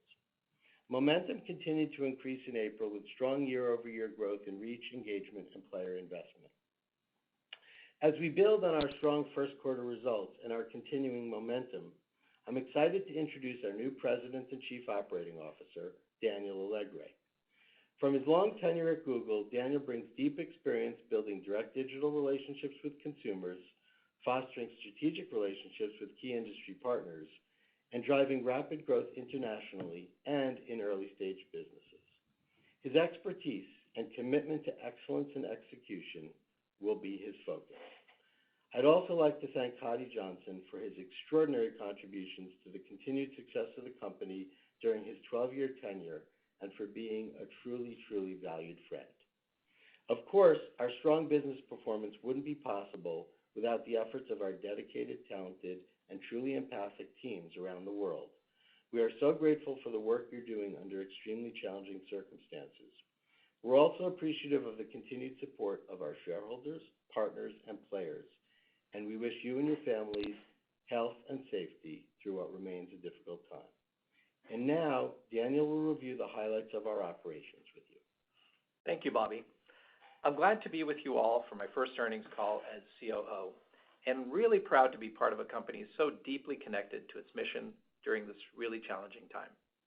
I want to start by first expressing my deepest sympathies to all those affected by this health crisis and expressing thanks on behalf of the entire company to all those on the front lines of the battle against the COVID pandemic. I would also like to thank our employees for their commitment to our players and to each other, particularly under such a unique and difficult environment we are currently living in.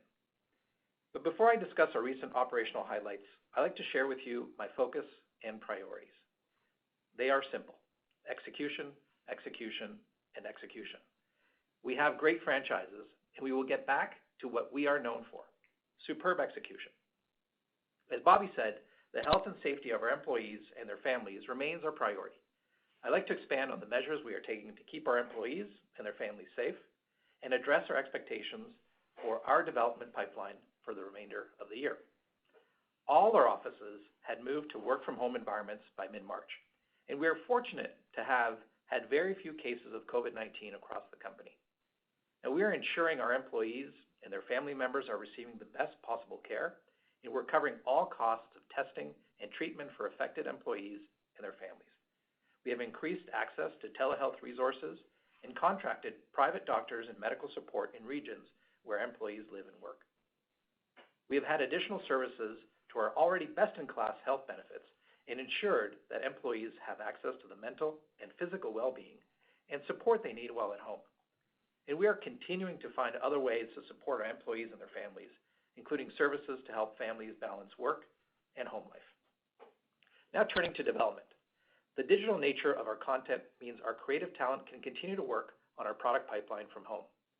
Although the shift to remote working does add complexity and challenges in some areas of the game development process, including creative collaboration, motion capture, voiceover work, localization, and quality assurance, we are implementing mitigation measures to address each of these areas. Importantly, based on the work to date, we still expect to deliver a robust slate of content over the remainder of the year. This includes the next premium release of Call of Duty, 2 titles based on library IP from Activision, the World of Warcraft Shadowlands expansion, regional testing for new mobile titles, and ongoing live operations across our key franchises. Regardless of location, our teams remain focused on executing against our 4 strategic growth pillars as Bobby has laid out. First, delivering a strong, consistent cadence of major new content releases. Second, driving live operations with ongoing in-game content, services, features, and events. Third, expanding King's industry-leading mobile success and extending our acclaimed console and PC franchises to mobile. And finally, building new engagement models around our franchises, including advertising, esports, and consumer products.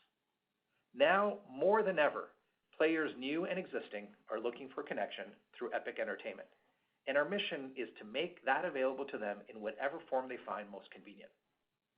Now turning to our first quarter results. We significantly exceeded our outlook, driven primarily by overperformance for Call of Duty Modern Warfare throughout the quarter, including a highly successful start for our new free-to-play Call of Duty Warzone. We also saw continued momentum for World of Warcraft and better than expected results for other key franchises in the second half of March, as populations sheltering at home in many of our key regions turned to our content for entertainment and social connection. These trends have continued so far in the second quarter, with business performance accelerating further in April. Now, starting with Activision, MAUs more than doubled over the prior year, reaching 102 million as Call of Duty delivered remarkable growth across multiple vectors.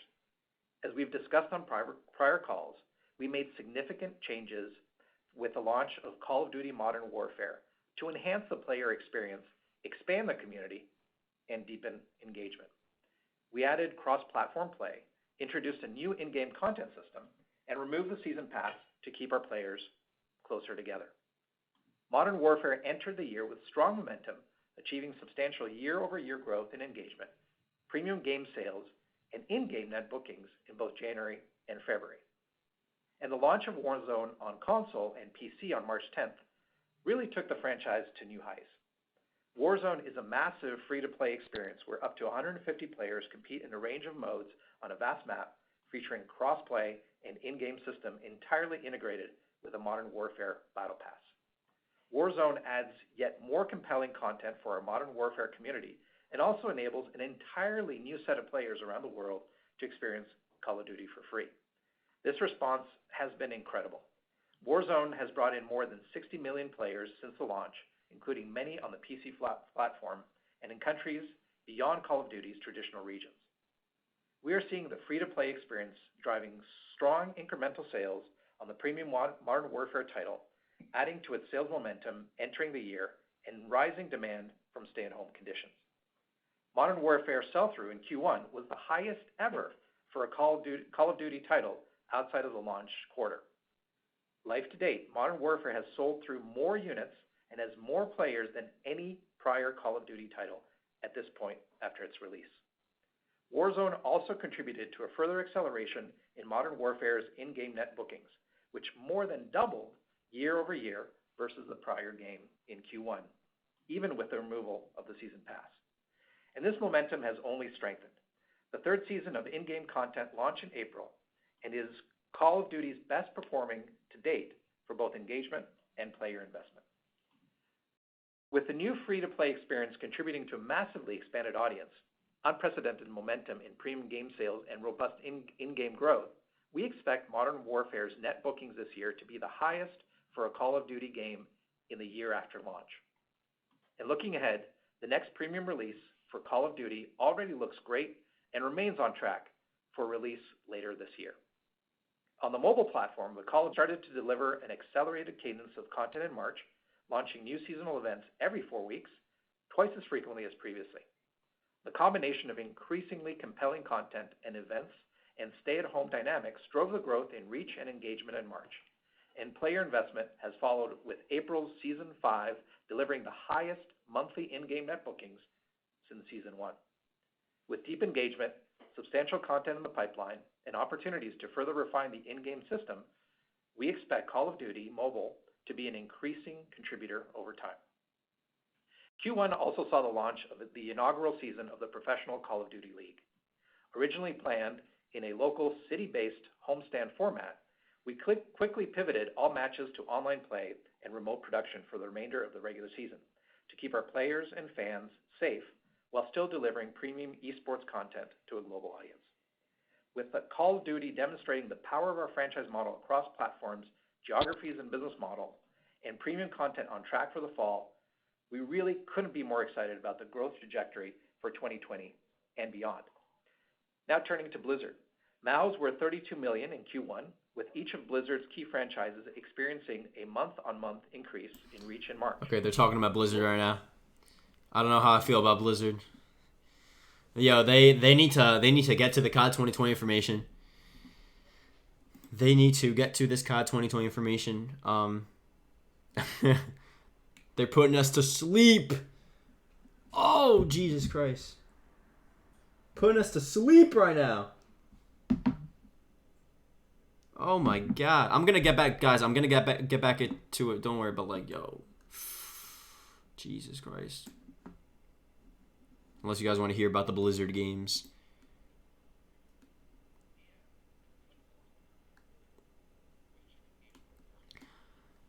I know. I'm very interested. Is Sledgehammer, like, what if it's like Raven?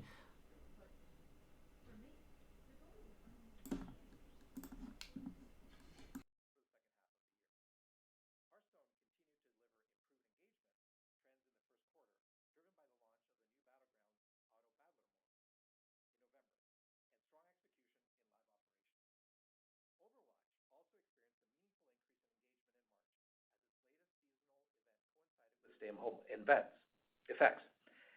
And fans continue to engage with the franchise through the Overwatch League, which successfully moved to online play and remote production during the quarter. And finally, Diablo Immortal is shaping up very well. We remain on track to begin regional testing for the game in the middle of the year. At King, MAUs were 273 million, increasing 10% from the fourth quarter. MAUs grew month on month in January and February, and then accelerated further in March, as shelter-at-home conditions came into effect. King's key franchise, Candy Crush, grew MAUs year over year in each month of the quarter, with double-digit growth in March. And within the Candy franchise, the community played more rounds of games in any quarter since the 2016 acquisition. Now, in terms of player investment, Candy Crush Saga remained the top grossing title across U.S. app stores, and the wider Candy franchise was once again number one. We previously discussed King's initiatives to bring back lapsed payers and attract new payers into the ecosystem, positioning the business for stronger growth over the medium and long term. And as expected, these initiatives dampened in-game net bookings again in Q1, but they contributed to ongoing improvement in payer trends in January and February before payer numbers stepped up further in both March and April. And with strengthening engagement and payer trends, we've seen King's in-game net bookings grow by low double-digit percentage year over year in April. While we saw improving trends in King's in-game business, which represents a significant majority of the segment's net bookings, the advertising business slowed towards the end of the quarter. Advertising grew over 75% year over year for the first quarter, and then moderated a bit in April against the backdrop of a sudden decline in demand across the digital advertising sector, albeit still growing over 20% year on year in April. While we assume the environment will remain challenging, we do expect growth for the full year as we roll out more ads to more players, enhance our infrastructure to deliver the highest value ads to each player, and broaden both our base of advertisers and demand partners. I'd also note that the combination of King's strong in-game trends and the current situation in the ad market is creating more opportunities for the business to cost-effectively bring players into the network, expanding its audience and further boosting its MAU trajectory. The same is true across our other business units. So in summary, we entered the year with strong momentum in some of our biggest franchises, which only increased further through the quarter. Our employees are showing remarkable dedication as they take on the responsibility of delivering the highest quality content to our expanded communities. And I couldn't be more excited to be part of this great and dedicated global team. I am focused on executing on our priorities as we deliver against the substantial opportunity to extend our largest IP across new platforms, geographies, and business models, and work on the strongest pipeline in our company's history. I will now hand over the call to Dennis to discuss our Q1 financial results and outlook. Dennis? Thanks, Daniel. Today, I will review our Q1 2020 results, as well as our outlook for 2020 and the second quarter.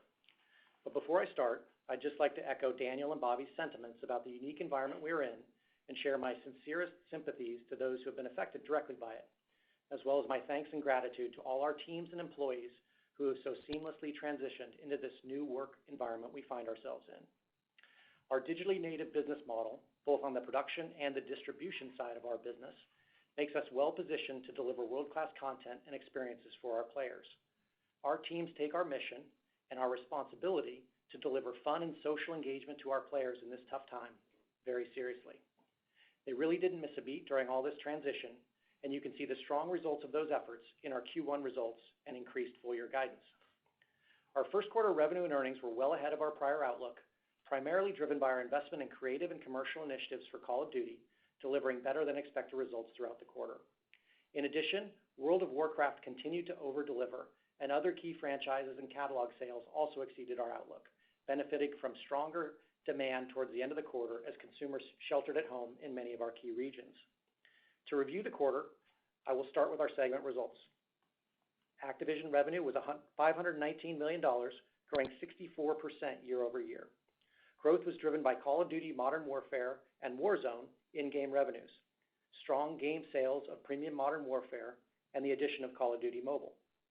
Operating income was $184 million, with an operating margin of 35%, 12 percentage points higher year over year. Blizzard revenue was $452 million, increasing 31% year over year, reflecting strong growth for World of Warcraft and the release of Warcraft 3 Reforged in the quarter. Operating income was $197 million. Blizzard's operating margin was 44%, significantly higher year over year, primarily due to strong revenue growth. King's revenue of $498 million was roughly flat sequentially and lower year over year, driven primarily by King's actions to prioritize mobile payer engagement in the quarter. The ads business grew over 75% year over year.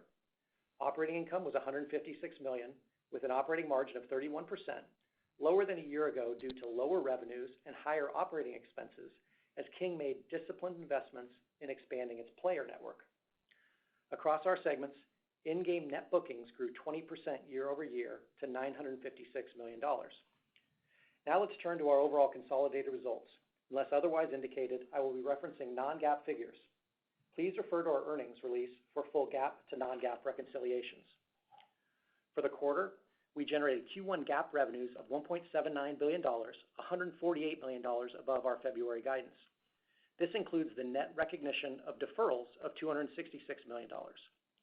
Net bookings of $1.52 billion were $247 million above our February outlook. We incurred GAAP-only restructuring and related charges of $23 million, and we generated Q1 GAAP EPS of 65 cents and Q1 non-GAAP EPS of 76 cents, which was 10 cents above guidance. These figures include the net recognition of deferrals of 18 cents. In terms of cash flow, the increasingly digital, recurring, and cash-generative nature of our business remains one of our fundamental strengths. This powers a strong balance sheet, which continues to be an important strategic asset for the company, especially now. In Q1, we delivered operating cash flow of $148 million, lower year over year despite higher operating income due to cash payments for tax settlements and working capital timing. Our cash and investments at the end of March were approximately $6 billion, and we ended the quarter with a net cash position of approximately $3.3 billion. And as previously announced, this week we will pay an annual dividend of 41 cents per share, 11% higher year over year. Now let's turn to our outlook for Q2 and the full year. In Q2, Activision plans to deliver 2 seasons of in-game content for Modern Warfare and Warzone versus 1 season in the first quarter. Season 3 has already launched very successfully in April. Activision also released Call of Duty Modern Warfare 2 Remastered on PC and Xbox One following the PS4 release in late Q1. And they plan to continue delivering new features, events, and seasons for Call of Duty Mobile. In April, Blizzard launched its latest Hearthstone expansion, Ashes of Outland, and through the quarter will continue to support other key franchises with in-game content.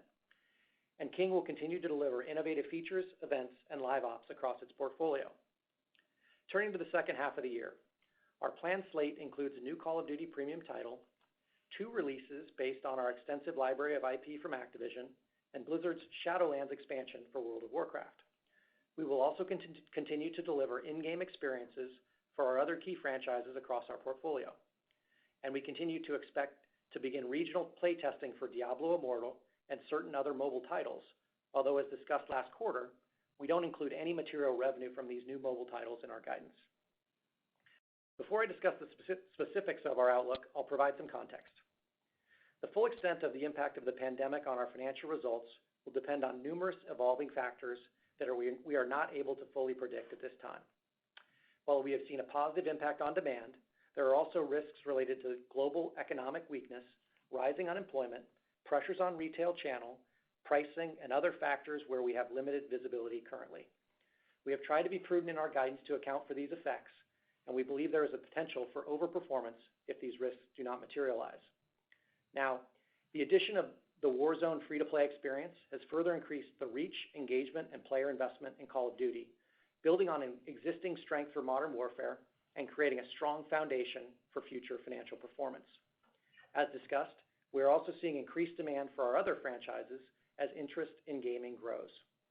The current environment creates the potential for a structural opportunity to bring more players into our communities who we can then engage and retain for the long term, and to accelerate the continuing shift towards digital sales in our business. We have attempted to be conservative in our assumptions around the impact of these trends beyond the second quarter, but the backdrop does create greater potential for operating overperformance later this year. Since we provided our initial guidance in February, the strengthening dollar has resulted in an additional FX headwind to full-year net bookings of approximately $100 million. And the combination of FX and lower interest income from declining interest rates represent, in aggregate, approximately 8 cents of headwind to our full-year GAAP and non-GAAP EPS versus our prior outlook. Overall, though, with strong momentum across the business, we are raising our outlook for net bookings, revenue, and EPS for the year. And in the case of EPS, we are raising by an amount greater than our first quarter overperformance, despite the FX and interest rate headwinds I just described. Now let me get into specifics. For Q2 on a GAAP basis, we now expect revenues of $1.69 billion, including the net recognition of deferrals of $15 million. we expect net bookings of $1.68 billion, product costs, game operations, and distribution expenses of 19%, and operating expenses, including software amortization, of 48%, and a GAAP-only restructuring charge of approximately $20 million. We expect a tax rate of 21%, GAAP and non-GAAP share count of 776 million, and EPS of 54 cents. For Q2 on a non-GAAP basis, we now expect product costs, game operations, and distribution expenses of 19%, and operating expenses, including software amortization, of 43%. We expect a tax rate of 19% and non-GAAP EPS of 64 cents, including net deferrals of 1 cent. On a GAAP basis for 2020, we now expect revenues of $6.8 billion, including net deferrals of $100 million. We now expect net bookings of $6.9 billion for the year. Product costs, game operations, and distribution expenses of 19%, operating expenses, including software amortization, of 48%, and a GAAP-only restructuring charge of approximately $50 million. We now expect a GAAP tax rate of 20%, GAAP and non-GAAP share count of 778 million, and GAAP EPS of $2.22. For 2020 on a non-GAAP basis, we expect product costs, game operations, and distribution expenses of 20%, and operating expenses, including software amortization, of 42%. We expect a tax rate of 19% and non-GAAP EPS of $2.62, including the net recognition of deferrals of 2 cents. So in closing, our business has accelerating momentum from the dual tailwinds of strong execution in our largest franchises following last year's investments in increased development capacity and expanded reach and engagement as people turn to our interactive content as they shelter at home. We are humbled that so many people are turning to our content for solace, joy, and connection in this challenging time, and will continue to stay focused on delivering the high-quality experiences that they have come to expect from us. Now, Bobby, Daniel, and our business leaders, Rob, Humam, and Jay, and I are happy to answer your questions. Operator? Ladies and gentlemen, at this time, we'll begin the question and answer session. To ask a question, you may press star and then 1 using a touch-tone telephone. To withdraw your questions, you may press star and then 2. If you are using a speakerphone, we do ask that you please pick up the handset before pressing the numbers to ensure the best sound quality. Once again, that is star and then 1 to ask a question. And our first question today comes from Mario Lu from Barclays. Please go ahead with your question. Great. Thanks for taking the question. Amazing quarter, and I hope everyone and their family is safe. So I know it's hard to parse out due to the increased engagement from COVID and social distancing, but can you provide any color in terms of how accretive Call of Duty Warzone has been to Modern Warfare unit sales? And what should we expect its success to have on the new Call of Duty 2020 premium title sales later this year? Thank you. Hey, Mario, this is Rob. Thanks for the question and also for your note up front. I think the short answer to the question is that Warzone has definitely been accretive to the franchise. And it's become, and it is, a really important part of the overall franchise ecosystem that we're creating. And I think it's worth just talking about that a bit. You know, since the last few calls, we've been discussing bringing our community together through a number of player-focused initiatives. And that started with cross-play, so all the friends can just get together no matter what platform you're on. It was about the free content to our community at the same time. And it was about kind of the new deterministic content system we put in the game. And of course, in the backdrop here, you have Modern Warfare, which has been just a fantastic game that gets better over time. And then what we really did is amplified all this with the launch of Warzone, you know, our massive scale battle royale experience. And when you look at Warzone, it was definitely built to provide endless fun on its own and to stand on its own as a great game. But Warzone and Modern Warfare are also obviously connected in many ways, including through, you know, shared progression systems, game systems, and content offerings. And what we're seeing right now in Warzone is a large number of players choosing to upgrade to the premium Modern Warfare game and experience everything that the Modern Warfare universe has to offer. And so far, you know, the number of upgrades to premium that we're seeing are definitely above our initial expectations, and that's really great to see. And also across, you know, this universe, the Modern Warfare universe, from an engagement perspective, we're also seeing franchise highs now in daily average unique players, peak concurrent players, and overall player investment has been indicated on the call so far. So regarding the future of Warzone, we know how much the community is loving it. We know how much they're enjoying the experience so far. So we're going to continue to invest in this significantly in terms of content, events, new modes, new ways to play, and really just a ton more in the future. And to follow up on the last part of your question, I think what I would say is, yes, we believe it has the potential to positively impact future premium games as well. And so we're excited about that opportunity. And before I jump off, I would also just like to thank all our Activision publishing development teams and all our employees for keeping all of our critical projects on track. This shift to work from home has been a massive logistical exercise across the organization, and the teams have done just an outstanding job. And I just wanted to close this question by, a big thank you to them. But again, Mario, thanks for the question. I appreciate it. Great. Thank you. Mario. Operator, can we have the next question, please? Our next question comes from Garrett Johnson from BMO Capital Markets. Please go ahead with your question. Thank you. Good afternoon. Hey, so do you guys think increased engagement with video games owing to the stay-at-home trend and COVID-19 will be sustainable? Do you see a swing perhaps back in the other direction once we return back to normal? Hey, Garrett, it's Dennis. Thanks. That's obviously a super important question and really applicable. Clearly, it's obviously a scenario we'd all love to see, which is life returning back to normal as soon as possible. But the reality is that we really don't know what that new normal will look like once that comes to pass. It does seem like that there's a likelihood that even once shelter at home ends, that it may be a fair amount of time before people are really returning to normal as we know it. So we do think that there is potentially an acceleration to the structural change that we've seen in consumer entertainment, consumption patterns that we've already been seeing in gaming. And that trend could persist for the long term, which would obviously benefit social yet socially distant categories like gaming. We've already seen this with the younger generation of consumers where gaming is more an integrated part of their social and entertainment fabric. And times like these will make that activity, we believe, even more mainstream. We're obviously trying to lean into this and welcome as many players into our ecosystem as possible and bring more gamers into our communities and give them a compelling experience that hopefully turns them into long-term fans.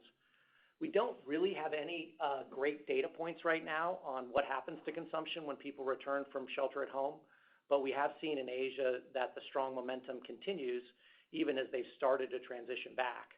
So we hope that's a sign of the similar opportunity we may have in other parts of the world as they start to return to normal as well. So generally speaking, we think there's a pretty big opportunity here to see and then acceleration in the long-term structural shifts that we've already seen from the existing heightened engagement. But as usual, we're always trying to be prudent in how we model that because we know there are still so many unknowns at this time. Great. Thank you very much. Operator, can we have the next question, please? Our next question comes from Ryan Gee from Bank of America. Please go ahead with your question. Hey, good afternoon. Thanks for the question. Fantastic quarter, you guys. I was hoping you could provide a little more color on the subscriber trends for WoW during the period, and specifically how you see the opportunity to sustain this larger base post-Classic as you move towards the Shadowlands expansion. Thanks. Hi, this is Jay. Thank you for the question. Before I answer, I want to take a step back and just say, we're really thankful that our games are able to play a part in helping bring people together during what's really an unprecedented and challenging time for us all. World of Warcraft it's been fortunate to be engineered as a very social experience, and that's as true today as, the day we launched. Over time, we listened to feedback from the community, and the game has evolved to what we now call the modern game, which has really expanded the breadth and the depth of gameplay, as well as making it easier to kind of find friends, group up, make progress, or play alone, all within the social environment. At the same time, we've seen a lot of good work and good returning experience for players returning to the classic WoW experience. So today we think about World of Warcraft as a single community under one subscription where players can enjoy both WoW Classic and Modern WoW, and we release a steady stream of content for both. A variety of different experiences has always been a strength of the game, and it's been good to see players resonate with players as they see a lot of what they're looking for in World of Warcraft. We've seen particularly strong engagement with Classic in the East, and the momentum has continued in those regions even as they have started to come back to work. And we saw Western subscribers grow in March, driven by players returning to Modern WoW primarily. And this has contributed to strong pre-sales for Shadowlands. The momentum we saw in March across both modes continues, with the active community growing faster than it ever has, and that's outside of an expansion launch period. On the development side, our teams have done a really good job in shifting to work from home. We're able to welcome select players into the closed alpha for Shadowlands last month, and thanks to the hard work of the team, Shadowlands is on track to launch in Q4 this year. And lastly, before I hand off the call, I'll hand off to the next question. I really want to thank all the Blizzard employees during this difficult time. It's been really amazing to kind of see everyone come together in a positive way. Thank you. Thanks, Ryan. Operator, can we have the next question, please? Our next question comes from Doug Creutz from Cowen. Please go ahead with your question. Hey, thank you. You talked a bit about the pressure on the ad side at King as the economy slows down. I was wondering if you could maybe go into a little more detail there. What are you seeing in terms of your CPMs? And then along with that, is there any offset on your user acquisition side? Because presumably you're acquiring users through a lot of the same channels, that similar channels to your advertising. Thanks. Hey, Doug, this is Umam.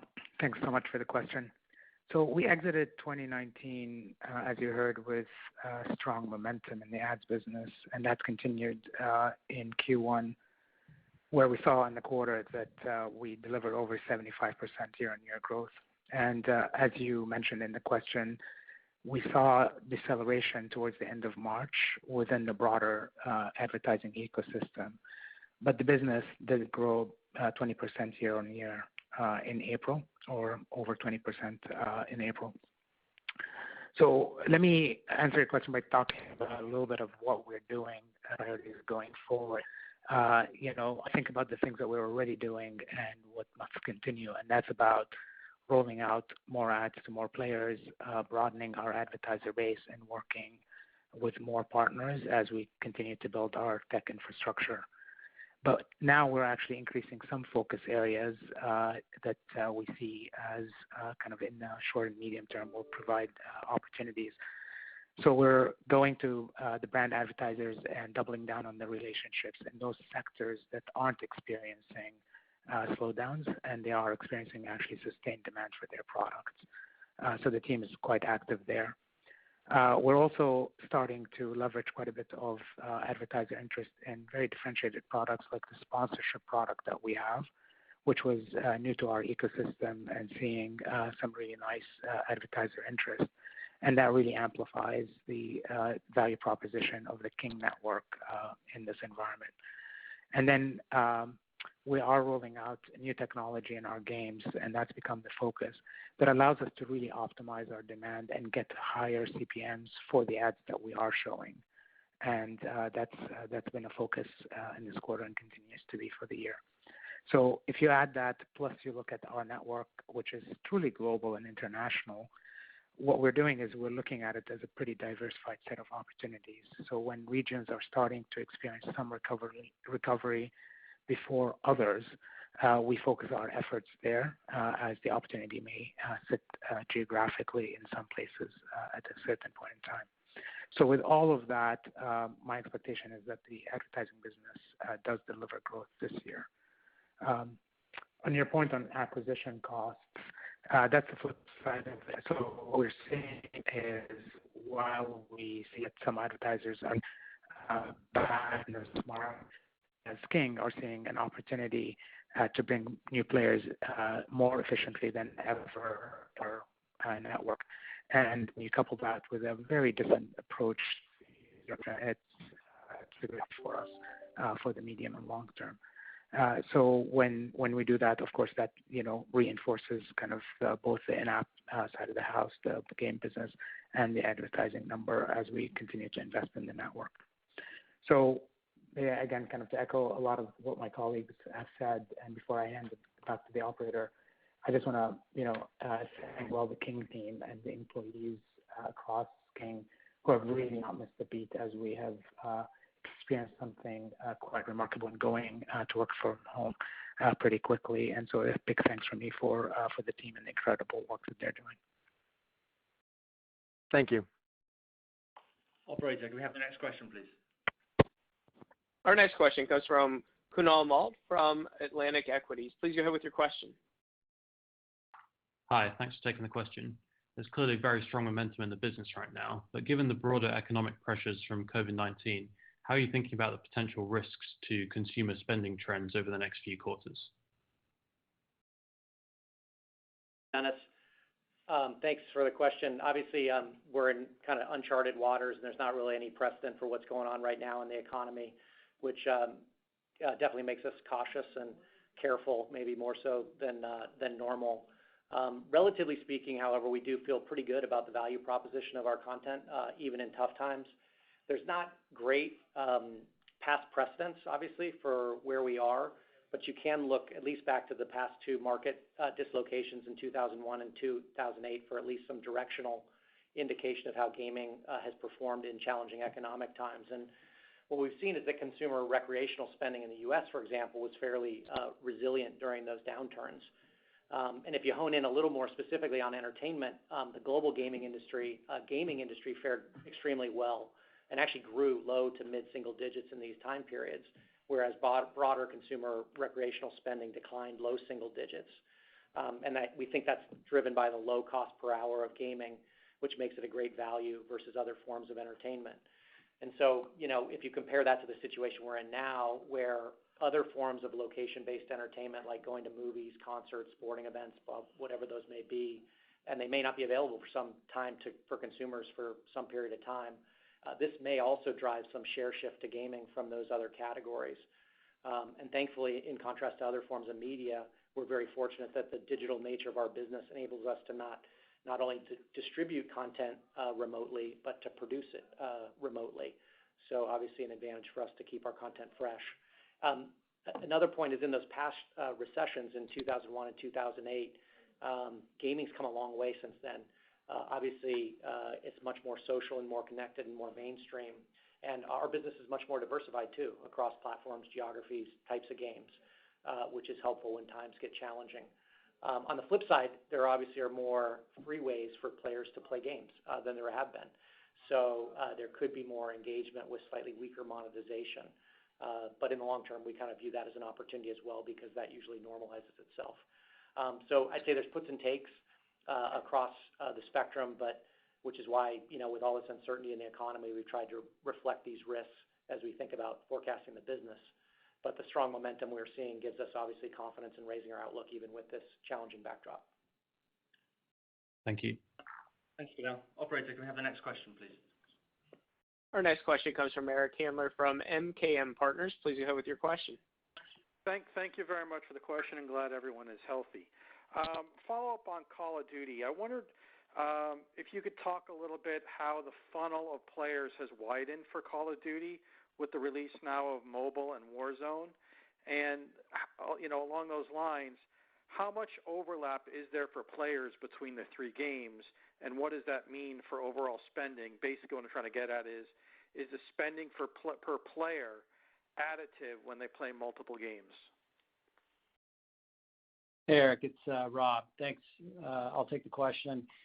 I think it's important to probably first just step back and think about what our goal's been through all this. And the goal's been pretty simple. And what we wanted to do is provide players around the world a real fun, high quality, and I think importantly, an authentic Call of Duty experience, regardless of what platform you play on, where you happen to live, or what business model really motivates you to play. And that's exactly what we've delivered across mobile, across console, and across PC.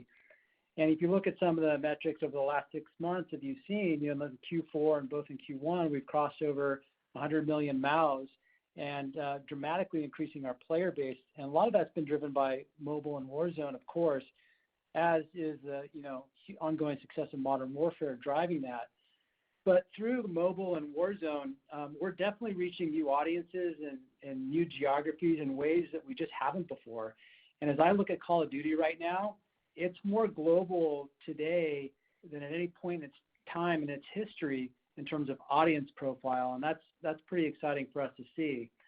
So a little bit on your question on engagement, and for us, when it comes to engagement, what we've seen really time and time again is that engagement just tends to drive engagement. And so for us, exposure on what platform is driving engagement across other platform and other experiences. So we actually like to see that crossover a lot. And in terms of the investment part of your question, that also is looking additive to us across this ecosystem as well.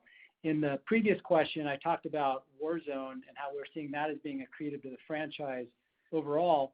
And with respect to COD Mobile, then specifically, when you take a look at it, we're seeing really great momentum there. It was referenced earlier that Season 5 just concluded, and it's our best performing season in terms of engagement and in-game performance since the first season. And Season 6 just launched on May 1st, and so that's off to a really strong start as well. So for me, when I look at it and I see the positive trends on mobile as a platform are coming at a time we're having record engagement and record performance across console and PC. And to me, that's a pretty clear indication that what we're seeing on Call of Duty Mobile is delivering, incremental results for the franchise as well. So the ecosystem, the way we're looking at it right now, seems to be working incredibly well. And in terms of mobile, in terms of our strategy, it remains a critical part of our overall plans going forward and a key investment area for us. And, just speaking of the ecosystem, I probably just close by, obviously a very exciting time for everyone on the franchise right now. And our teams are hyper-focused and passionately focused, most importantly, on delivering, great new content and seasons and games to our growing community around the world that we're seeing right now. And I guess I would just close by saying we couldn't be more thankful for the incredible and growing community that we're seeing out there around the world, for their trust and support, and we look forward to everything that's to come in the future. So thanks for the question. Thanks, Eric. Can we have the next question, please? Our next question comes from Alexia Quadrani from JP Morgan. Please go ahead with your question. Hi, this is David Karnowski on for Alexia. Thanks so much for taking the question. Can you just expand a little bit on what impact you're seeing to your pipeline, both near and long term, from having developers work at home? Thanks. Sure, and this is Daniel, and thanks for the question. Look, the vast majority of our developers, they moved to remote work by mid-March, as I mentioned in my opening remarks. And really, just credit to all those involved. It was such a huge undertaking. Multifunctional teams across facilities, IT, HR, security operations, and other groups really rallied together to make it all happen. And we're really fortunate to be in a truly digital business where the majority of our content creation really can be performed across any location. So the vast majority of our developers, they took their computers home, plugged into secure access, and just kept creating. So in some cases, we've had to move high-end computing and graphic rigs to our developers' homes as well, but we were able to do that relatively quickly. So our development teams working on everything from design to art to engineering to production really had most of what they needed to keep working. That being said, it's not easy, and there are aspects of building our games that are more challenging via remote work, like collaborative design, in-person user research, motion capture, voiceover, and QA. So we've really had to find some creative solutions to work through these, like for record voiceovers, we did that remotely.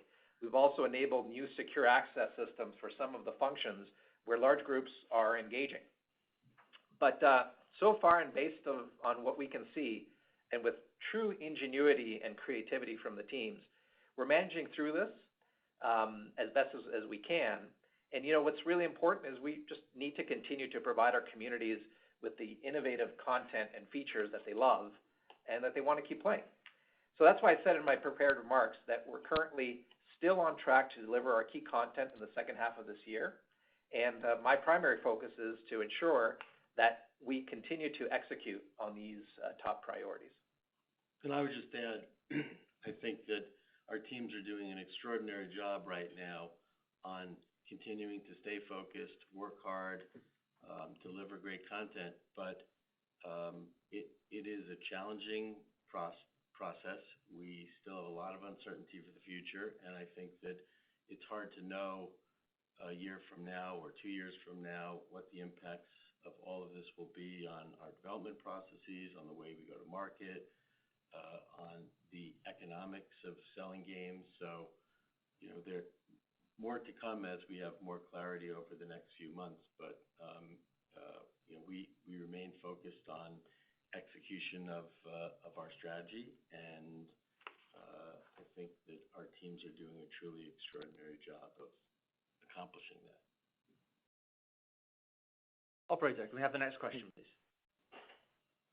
Our next question comes from Alex Giaimo from Jefferies. Please go ahead with your question. Great. Thanks for taking the question. Was hoping to get a bit more color on the Hearthstone franchise. Maybe if some of the recent updates you've rolled out have been well received, and if you're seeing any notable change within the competitive landscape. Thank you, guys. Thank you for the question. This is Jay. I want to take those in reverse order. So, we think about competition. Blizzard is full of gamers, and we're always excited when new games release. We think new titles are good for players. They bring fresh ideas, and that's really something that everyone benefits from. The industry is big enough for lots of different teams to be successful, and we found that if we are focused on gameplay first, and then we continue to listen to our community feedback, we experience great results. And so, I'm really proud of the Hearthstone team and what they've accomplished, especially recently.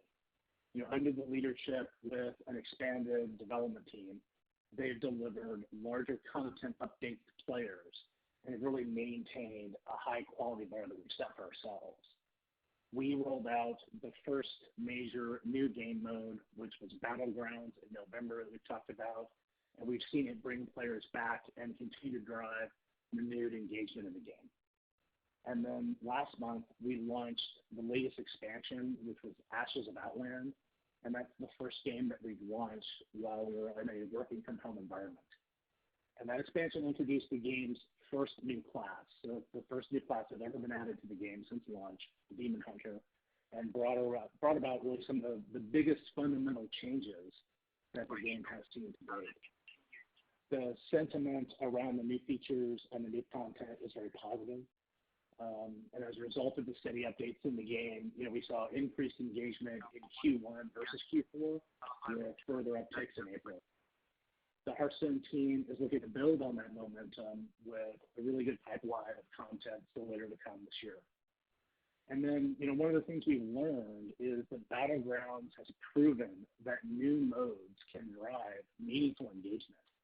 And so the team is thinking about that as part of their future planning going forward. Thank you. Thanks. Operator, we have time for one last question. Our final question today comes from Brian Nowak from Morgan Stanley. Please go ahead with your question. Thanks for taking my question. Hey guys, good to hear your voices. I just had one on King. The user number was really strong. I think you added over 20 million, like 24 million users quarter over quarter. Maybe talk to us how you think about some of the key strategies you have to sort of develop and roll out to really retain those new players, and then how do you think about converting those new players into payers over time? Hey Brian, it's Humam. Thanks for the question. So let me first step back and set the context of what we're seeing here in Q1. You heard us talk about it, which is in the past few quarters, we've been focusing on growing that audience of players and also payers. And so in Q3 and Q4 last year, we grew the Candy player base.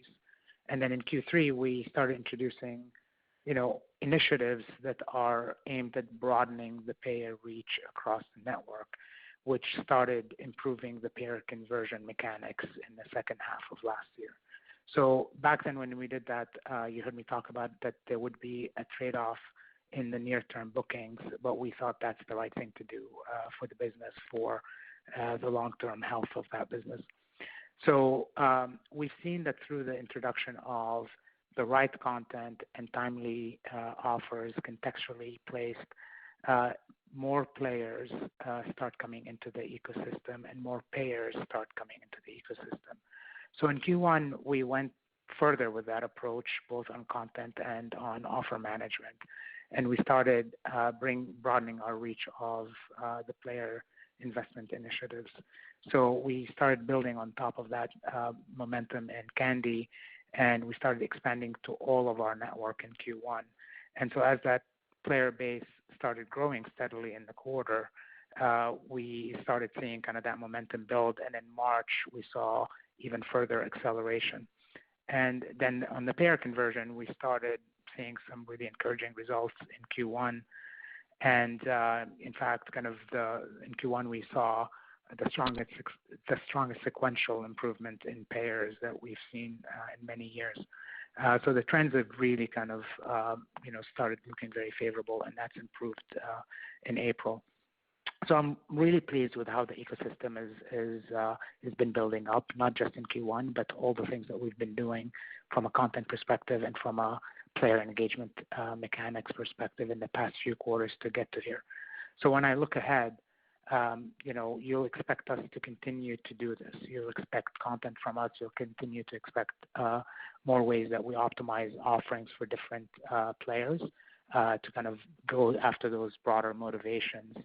And the good news here is that you won't see the drag on Q2 bookings that we would have otherwise expected because of this really strong engagement that we're seeing. And then we add on top of that that we can grow this network now more efficiently, as I just answered before. So, I think the combination of all of those really kind of tend to the network.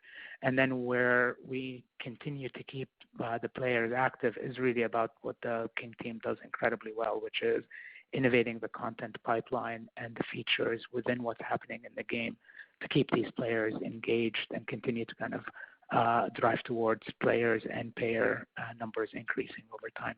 So that's kind of, I think, what you're seeing now, but it's kind of the combination of everything that we've been building over the past few quarters. All right. Great. Thanks. Thank you. Yeah, thanks, Brian. Thanks, Umam. Thanks, everyone, for joining us today. We greatly appreciate your interest and participation, and we look forward to speaking with many of you throughout the quarter. Please do stay safe, and we'll hopefully see you all in game. Thank you. Ladies and gentlemen, that does conclude today's conference call. We do thank you for joining. That was You may now whack. disconnect your lines.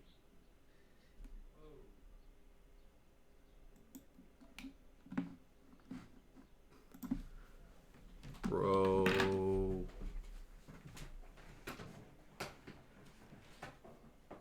that was dummy whack. I don't even know. Let me tell you something right now. I can't even tell you how whack that was. Oh, man. All right, well, let me... Jesus Christ.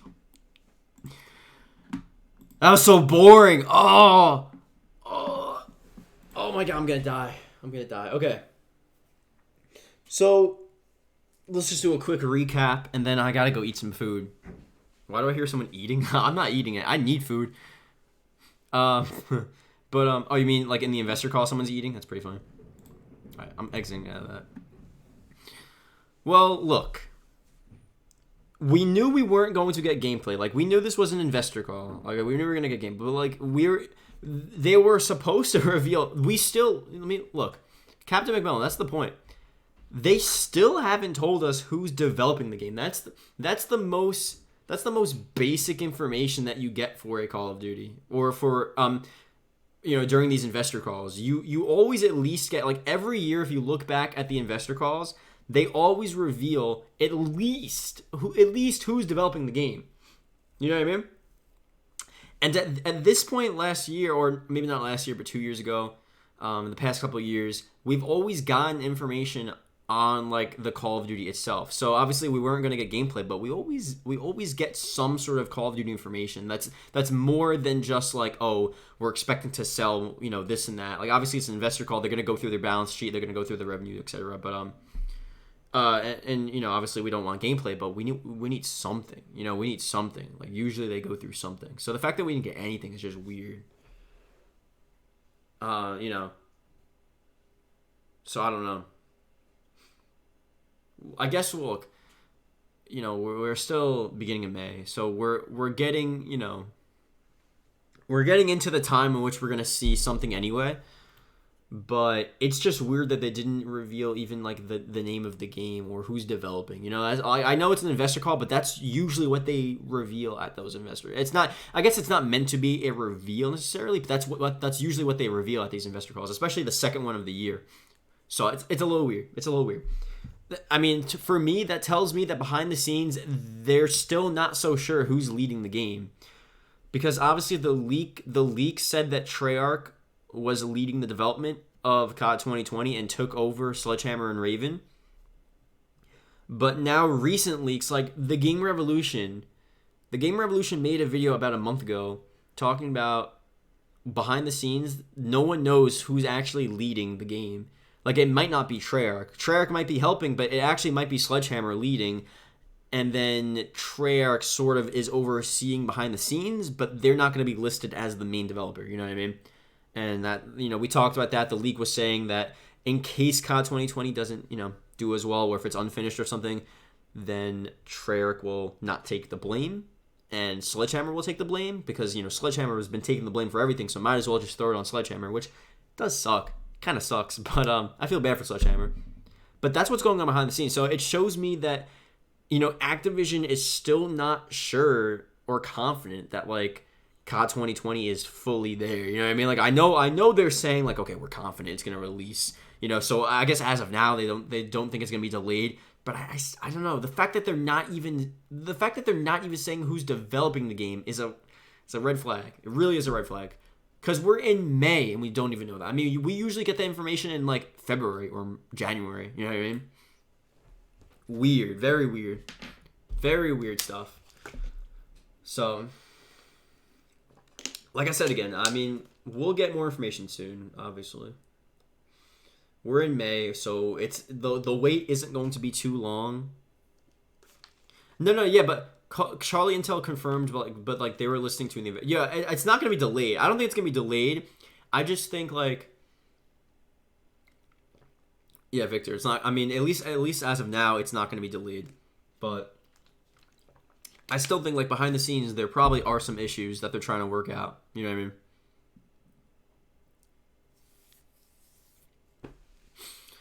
It's a little weird.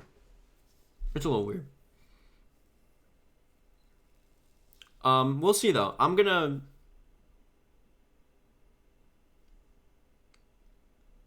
RSI indicator showing nice support right now. Good. I haven't been looking at that. I should go over to that. Yeah, they had a good investor call though on the stock side of things, so that's cool.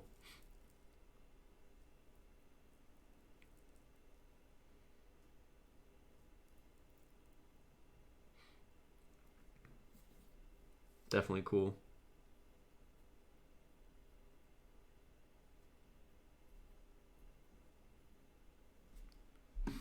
All right, so for now,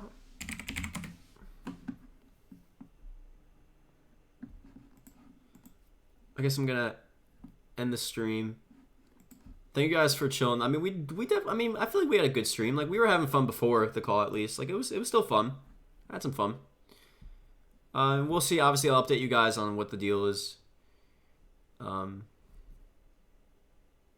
Pretty soon with this. Obviously, we're getting it very soon, but just sold all my shares since Activision Prop. Yeah, no, that's why I said. Yeah, I mean,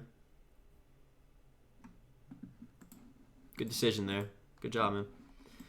Going hard out here. But yeah, I'll see you guys tomorrow. Probably gonna make a video tomorrow, and I'm actually also I want to stream. Oh yeah, Carl Morgan. Everyone, wait. Let's just wait. Let's just replay it. Let's just replay it for everyone's beauty. Carl Morgan with the $20. I know I had to say thank you again. Surprise, my friend. Seriously, again, bro. I don't even know. I can't even talk. Appreciate that, man. Carl Morgan. Top donator of the stream. Carl Morgan. So, thank you, bro. Thanks for coming out to the streams. you to everyone for coming out to the streams. I was gonna say again, yeah, I'm gonna stream on when's the Xbox reveal? Thursday. I'm gonna stream the Xbox Series X reveal, and that's 11 a.m. Eastern, right? Yeah, it's like 11 a.m. Eastern. So they're gonna show some Xbox Series X gameplay. So I'm probably gonna stream that, check that out, because that's pretty interesting. I want to know what's going on with that. So I'm gonna stream that. So if you guys want to come out to that, that'd be cool. And that should be interesting. I don't think there's gonna be Call of Duty there, so it's not going to be like a Call of Duty stream necessarily. But like it's still, it still should be interesting. Just to see what the Xbox Series X, is capable of. Like, I just want to know. So that'll be Thursday, 11 a.m. Eastern, I think. But yeah. Thank you guys for watching. I'll see you guys next stream.